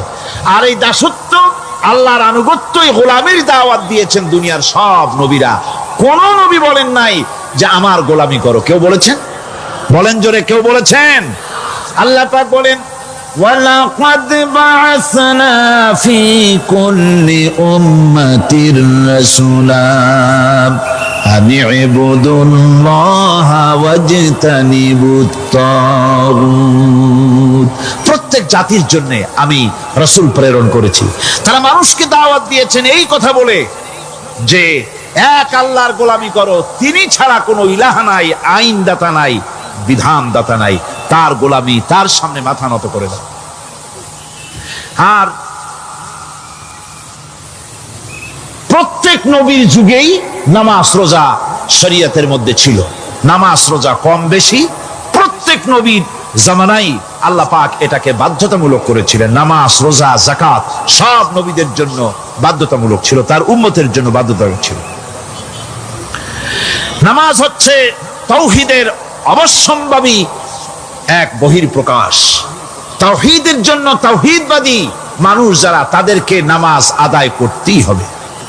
আকীদা বিশ্বাসের দিক থেকে তাওহীদ যদি হয় পুরা দ্বীনের মূল উৎস, তাহলে আমলের দিক থেকে নামাজ হচ্ছে পুরা দ্বীনের মূল ভিত্তি। নামাজ হচ্ছে আমলের মূল ভিত্তি, এর বাস্তবায়ন ছাড়া দ্বীন পূর্ণ হয় না। নামাজ মুমিনের কেবলমাত্র একটি উত্তম আমলই নয়, বরং নামাজ হচ্ছে ইমানের মূল ভিত্তি। যার কাছে নামাজ নাই তার কাছে কিছুই নেই। রাসূল করিম সাল্লাল্লাহু আলাইহি ওয়াসাল্লাম বলেছেন যে নামাজ যে ব্যক্তি পড়ে না, আল্লাহ পাকের সাথে তার কোনো সম্পর্ক বাকি থাকে না। সুতরাং এই নামাজটা হচ্ছে এই যে একমাত্র একাগ্র চিত্তে আদবের সাথে আল্লাহর সামনে রুজু হয়ে যাওয়া। কোরআনে কারীম বলছি, মুনিবিনা ইলাইহি ওয়াত্তাকুহু ওয়াকিমুস সালাতা ওয়া লা তাকুনু মিনাল মুশরিকিন। তোমরা আল্লাহর দিকে রুজু হয়ে যাও এবং তাকে ভয় করে অন্যায় কাজ থেকে বিরত থাকো, আর নামাজ কায়েম করো, মুশরিকদের অন্তর্ভুক্ত হয়ে যেও না। নামাজ কায়েম করা, নামাজের আদেশ কোরআনে কারীমের মধ্যে আল্লাহ পাক বহু জায়গায় করেছেন। ঈমানের পর নামাজই হচ্ছে সবচেয়ে বড় জরুরি। একজন মানুষ ঈমান আনলো, যেমন কালকে একজন ঈমান এনেছে, ঈমান আনার সাথে সাথে তার প্রথম কাজ কি বলুন? বলেন প্রথম কাজ কি? ফজরের নামাজের আগে একজন ইসলাম কবুল করলেন, তার প্রথম দায়িত্ব নামাজকে আদায় করে দেওয়া, ফজরের নামাজ পড়া। জোহরের আগেই কেউ ঈমান আনলো, তার প্রথম দায়িত্ব জোহরের নামাজ আদায় করা। আসরের নামাজের আগে ঈমান এনেছে, তার প্রথম দায়িত্ব হলো আসরের নামাজ আদায় করা। তার মানে হলো ঈমান আনার পর একজন ঈমানদারের প্রথম দায়িত্ব হচ্ছে নামাজ। গুরুত্বপূর্ণ বিষয়, খুব ভালো করে শুনতে হবে, ইয়াদ রাখতে হবে প্রত্যেকটি মুসলমানের। এই নামাজ কি জিনিস, কেমনে আদায় করতে হবে, আদায় না করলে কি হবে, গুরুত্বপূর্ণ এই কথাগুলি প্রত্যেকের স্মরণ রাখতে হবে। হযরত মূসা আলাইহিস সালামকে আল্লাহ রাব্বুল আলামিন ওহী প্রদান করলেন। যেদিন ওহী দিলেন, ওহী দিয়ে সেই মুহূর্তে আল্লাহ পাক তাকে শোনালেন, ইন্নানি আনাল্লাহ লা ইলাহা ইল্লা আনা ফা'বুদনি ওয়াকিমিস সালাতা লিযিকরি। নিশ্চয়ই আমি আল্লাহ, আমি ছাড়া কোনো ইলাহ নাই, আমার গোলামি করো, আমার দাসত্ব করো, আর আমার শরণার্থে নামাজ কায়েম করো। নামাজ নামাজ নামাজ কায়েম করতে হবে, এটাই হচ্ছে ইমানের সবচেয়ে বড় দাবি। অন্যত্র আল্লাহ পাক বলছেন, কুল ইন্না হুদাল্লাহি হুয়াল হুদা ওয়া উমিরনা লিনুসলিমা লিরাব্বিল আলামিন। হে নবী বলুন, প্রকৃতপক্ষে আল্লাহর হেদায়েত হচ্ছে সঠিক হেদায়েত। সত্যিকারের হেদায়েত কার হেদায়েত? আল্লাহ পাকের হেদায়েত। এবং তার পক্ষ থেকে নির্দেশ করা হয়েছে যে সারা জাহানের মালিকের সামনে মাথা নত করে দাও। মাথা নত করবেন কার কাছে? আল্লাহ পাকের কাছে। ওয়া আনাকিমুস সালাতা ওয়াত্তাকুহু ওয়া হুয়াল্লাযী ইলাইহি তুহশারুন। আর নামাজ প্রতিষ্ঠা করো, আল্লাহ রাব্বুল আলামিনের ভয়তে সমস্ত অপরাধমূলক কাজ থেকে, অসামাজিক কার্যকলাপ থেকে বিরত থাকেও। আর একদিন মনে রেখো, তোমাদের সকলকেই আল্লাহ রাব্বুল আলামিনের দরবারে উপস্থিত হতে হবে। নামাজ ঈমান থাকা না থাকার প্রমাণ। ঈমান আছে কি ঈমান নাই, এর প্রমাণ কি? নামাজ। আল্লাহ পাক বলছেন, ফালা সাদ্দাকা ওয়ালা সাল্লা ওয়ালাকিন কাযযাবা ওয়া তাওয়াল্লা। কিন্তু না সে সত্য মেনে নিল, আর না সে সালাত আদায় করলো, বরং সত্যকে মিথ্যা মনে করে ফিরে গেল। নামাজটাই হচ্ছে একজন মানুষের সে মুমিন না কাফের তা প্রমাণ করার জন্য, এটাই হচ্ছে মূল কথা। কিয়ামতের দিন মানুষ যে জাহান্নামে যাবে, জাহান্নামের জন্য, জাহান্নামে যে সব কারণে যাবে তার মধ্যে বড় কারণ কালকে বলেছিলাম, দেখি মনে আছে নাকি? বড় কারণ কয়টা? কয়টা? আলহামদুলিল্লাহ মনে আছে। আল্লাহ রাব্বুল আলামিন বলেন, ইয়াতাসাআলুনা আনিল মুজরিমিন। কিয়ামতের দিন অপরাধীদেরকে জিজ্ঞেস করা হবে, মা সালাকাকুম ফি সাকার, জাহান্নামে কেন আসছো? জবাবে তারা বলবে, قالوا لم نك من المصلين ولم نك نطعم المسكين নামাজ পড়ি নাই আর এতিম মিসকিনদের খেতে দেই নাই, এই কারণেই জাহান্নামে এসেছি। কোন নাউজুবিল্লাহ। নামাজ যারা পড়বে না জাহান্নামে যেতে হবে। কোথায় যেতে হবে? কেউ কেউ মনে করতে পারবেন নামাজের ওয়াজ তো বহু শুনছি, এর চাইতে গুরুত্বপূর্ণ জিনিস আর নাই। নামাজের চাইতে গুরুত্বপূর্ণ ইবাদত আল্লাহর সৃষ্টি করেন নাই। মুসলমানের জন্য সর্বশ্রেষ্ঠ ইবাদত কি? চিল্লায় কোন, জোরে বলেন কি? এই নামাজ আকসার মানুষের নামাজ হয় না। যারা আমরা নামাজ পড়ি, বহু লোকের নামাজ পড়ে ঠিক, কিন্তু নামাজ আদায় হয় না। আমি সে কথা বলবো সামনের দিকে, প্রাণ খুলে শুনবেন, কাজে লাগবে ইনশাআল্লাহ। কোন ইনশাআল্লাহ? আকীদাগত দিক থেকে ঈমান হলো তাওহীদের স্বীকৃতি, আর আমলের দিক থেকে নামাজ হচ্ছে তাওহীদের বহিঃপ্রকাশ। আপনি মুসলমান তা প্রমাণ হবে নামাজ দিয়ে। নামাজহীন ঈমানের দাবি মূল্যহীন। যার নামাজ নাই তার ঈমানের দাবি করার কোনো মূল্যই নেই। অনেক এরকম কথা বলে, হুজুর আমি মানুষটা নিতান্ত খারাপ না, যাই মনে করেন, গ্রামে রাস্তা বানাইছি, ব্রিজ করে দিয়েছি, কালভার্ট করেছি, এতিম মিসকিনরে তাও মাঝে মধ্যে খাবার দেই। নামাজ হচ্ছে ইসলামের গণ্ডির মধ্যে প্রবেশের প্রমাণ। কোরআনে কারীম বলছে, ফাইন তাবু ওয়া আকামুস সালাতা ওয়া আতাউজ যাকাতা ফাইখওয়ানুকুম ফিদ্দীন। সূরা তাওবা এসেছে, তারা যদি তওবা করে আর নামাজ কায়েম করে, যাকাত যদি আদায় করে, তাহলে এখন তোমাদের সে দ্বীনি ভাই। এখন ভাই হয়ে গেল। একটু আগে ছিল কাফের মুশরিক, এখন তোমার দ্বীনি ভাই। দ্বীনের গণ্ডির মধ্যে প্রবেশ করা, কলেমা পড়ার সাথে সাথেই নামাজ। নামাজ হচ্ছে দ্বীনের প্রধান গেট, দ্বীনের প্রধান তোরণ। দ্বীনের মধ্যে প্রবেশ করার জন্য এই গেট দিয়ে প্রবেশ করতে হবে। সুতরাং এই নামাজের এতই গুরুত্ব দেওয়া হয়েছে। ইসলাম যদি ক্ষমতায় আসে, আল্লাহ যেন এনে দেন, জোরে কোন আমিন। ইসলাম যদি ক্ষমতায় এসে যায়, রব্বুল আলামিন তাফসীরের মাহফিল, কোরআন সামনে নিয়ে আশা করে তোমার দরবারে দোয়া করি, এই বিশাল জনসমুদ্রের দোয়া কবুল করো মাবুদ গো, এই বাংলাদেশকে ইসলামের দেশ বানাইয়া দাও। দেশটা যদি ইসলামের হয়ে যায়, আইন যদি আল্লাহর হয়, শাসন যদি সৎ লোকেরা করে, রব্বুল আলামিন কোরআন শরীফে বলেন, তাহলে তারা 4টা কাজ করবে। আল্লাযীনা ইম্মাক্কান্নাহুম ফিল আরদ আকামুস সালাতা ওয়া আতাউজ যাকাত ওয়া আমারু বিল মা'রুফি ওয়া নাহাউ আনিল মুনকার। মুমিনেরা ক্ষমতায় এসে প্রথম যে কাজটা করবে, প্রথমে ক্ষমতায় এসেই নামাজ বাধ্যতামূলক করবে। প্রথম কি? ওয়াজ নসিহতে অনুরোধ করা হবে না, বাবাজিরা আল্লাহর রাস্তায় নামাজটা পড়ে না। রেডিও এবং টেলিভিশনের মাধ্যমে রাষ্ট্রপ্রধান অর্ডার করে দিবেন, আজ থেকে বাংলাদেশের 12 কোটি তাওহীদি জনতা, নারী পুরুষ যারা আকেল বালিগ, সকলের জন্য নামাজ বাধ্যতামূলক, নামাজ পড়তেই হবে। এটা অর্ডার। বেলা যখন 1টা বেজে যাবে, বেলা যখন 1টা বাজবে, সমস্ত মসজিদে আজান শুরু হয়ে যাবে।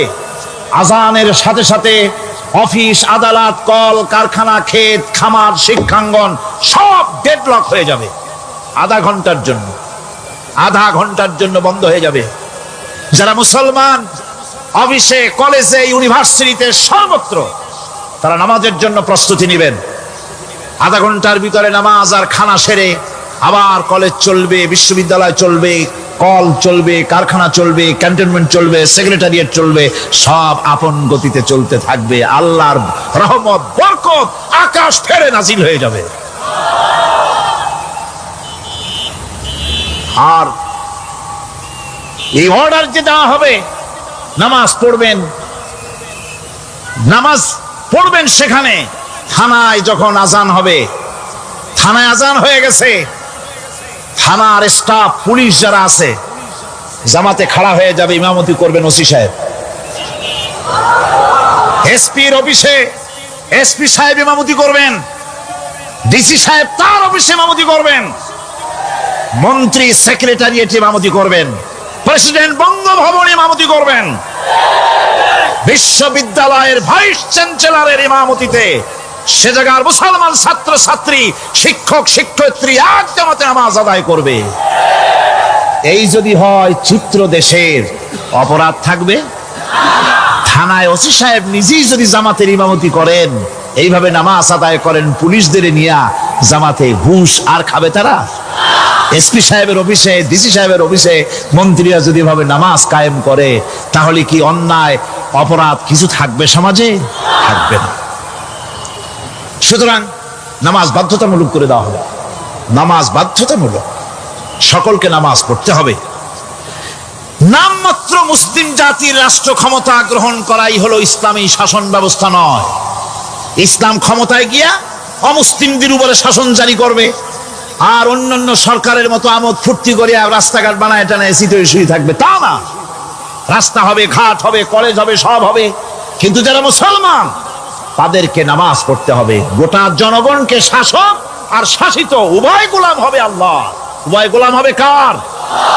তখন প্রেসিডেন্টের বাবার ক্ষমতা নাই নিজের কোন আইন চালু করে, পার্লামেন্টের বাবার ক্ষমতা নাই ইসলামের বিরুদ্ধে টু শব্দটি করতে পারে।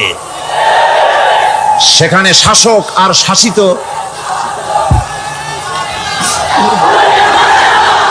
শাসক আর শাসিত হয়ে যাবে একজন এক হুকুমদাতার গোলাম। সেই হুকুমদাতাকে ইনিল হুকুমু ইল্লা লিল্লাহ আলা লাহুল খালকু ওয়াল আমর। প্রেসিডেন্ট থেকে শুরু করে শাসক আর শাসিত সব আইন মানবে ওই আল্লাহ রব্বুল আলামিনের, যিনি এই তামাম জাহান সৃষ্টি করেছেন। সৃষ্টি যার আইন চলবে সেই আল্লাহ রব্বুল আলামিনের, এবং তার আইনের সার্বিক অনুসরণ করে চলতে হবে সকলকে। এক কথায় ইসলামী সরকারের সমস্ত ক্ষমতা ব্যয় হবে নামাজ কায়েম করা আর যাকাত আদায় করার ব্যাপারে। নামাজ যদি কায়েম হয়ে যায়, যাকাত যদি আদায় করা হয়, দুঃখ, দারিদ্র, কষ্ট কিছুই থাকবে না, বেকার সমস্যা থাকবে না। সমস্ত বেকারদেরকে চাকরি না পাওয়া পর্যন্ত বেকার ভাতা দেওয়া হবে। বুড়ো মানুষেরা যখন বুড়ো হয়ে যায়, ছেলের কাছে আদর নাই, বউর কাছে কদর নাই, আর ছেলে বউ বদদোয়া করতে থাকে, বুড়ারা মরে না কেন? আছে না আমাদের সমাজ? ইসলামী সরকার এলে পরে এই বৃদ্ধ মানুষদের ব্যবস্থা করা হবে। তাদের প্রতি এই ধরনের অসদাচরণ কেউ করতে সাহস পাবে না। সুতরাং নামাজ প্রতিষ্ঠা এবং যাকাত আদায় হলেই সমাজের অন্যায় অবিচার যা আছে তার 12 আনাই বিলুপ্ত হয়ে যাবে। কর আলহামদুলিল্লাহ। তখন চাকরিতে প্রমোশন হবে নামাজের ভিত্তিতে। এখন প্রমোশন হয় কে কত ঘুষ খাইতে পারে, কে কত সরকারের দালালি করে বিবেকের বিরুদ্ধে বিরোধী দলকে বেশি করে পেটাতে পারে, এর উপরে ভিত্তি করে প্রমোশন হয়। ইসলামী সরকার যখন আসবে, ইসলামী সরকার যখন প্রতিষ্ঠিত হয়ে যাবে, তখন চাকরির প্রমোশন নির্ভর করবে তার সুন্দর চরিত্র আর নামাজের পাবন্দির উপরে ভিত্তি করে। সমাজে দুঃখ দুর্দশা থাকবে, যেরকম থাকবে থাকবে। আমার ভাইয়েরা, নামাজ হচ্ছে আল্লাহ রব্বুল আলামিনের সাহায্য লাভের একমাত্র মাধ্যম। আল্লাহর কাছে যদি সাহায্য পেতে চাই তাহলে নামাজ লাগবে। লাগবে কি কোন? وَلَقَدْ أَخَذَ اللَّهُ مِيثَاقَ بَنِي إِسْرَائِيلَ وَبَعَثْنَا مِنْهُمُ 12 نَقِيًّا وقال الله إني معكم লাইন আকামতুমুস সালাম। আল্লাহ পাক বলেন, বনি ইসরাইলদের নিকট আমি ওয়াদা নিয়েছিলাম, তোমরা যদি মানুষদেরকে অসামাজিক কার্যকলাপ থেকে যদি তোমরা ফিরাইতে পারো, মানুষদেরকে অসামাজিক কার্যকলাপ থেকে তোমরা ফিরাবে। 12টা গোত্রের জন্য 12 জন নকিব নির্দিষ্ট করে দেওয়া হলো, তাদের দায়িত্ব দেওয়া হলো। মানুষদেরকে, সমাজের লোকদেরকে অন্যায় কাজ থেকে তারা ফিরাবে, ভালো ভালো কাজ করার জন্য তাদেরকে আদেশ করবে, অসামাজিক অধর্মীয় কাজ থেকে বাঁচাবার চেষ্টা করবে। এইটা যদি তোমরা করো তাহলে আমি তোমাদের সাথে আছি। শর্ত হলো একটা, তোমাদেরকে নামাজ কায়েম করতে হবে। নামাজ যদি কায়েম করো, আমার মদদ তোমাদের জন্য অবধারিত হবে। নামাজ প্রতিষ্ঠা করলেই আল্লাহর সাহায্য লাভ করা যায় জীবনের সকল ক্ষেত্রে। নামাজ হচ্ছে অপকর্মের প্রতিবন্ধক। নামাজ পড়লে অন্যায় কাজ থেকে বাঁচার পর, অন্যায় থেকে বাঁচাই কিসে? নামাজ। আল্লাহ রাব্বুল আলামিন বলেন, উতলু মা উহিয়া ইলাইকা মিনাল কিতাবি ওয়া আকিমিস সালাম।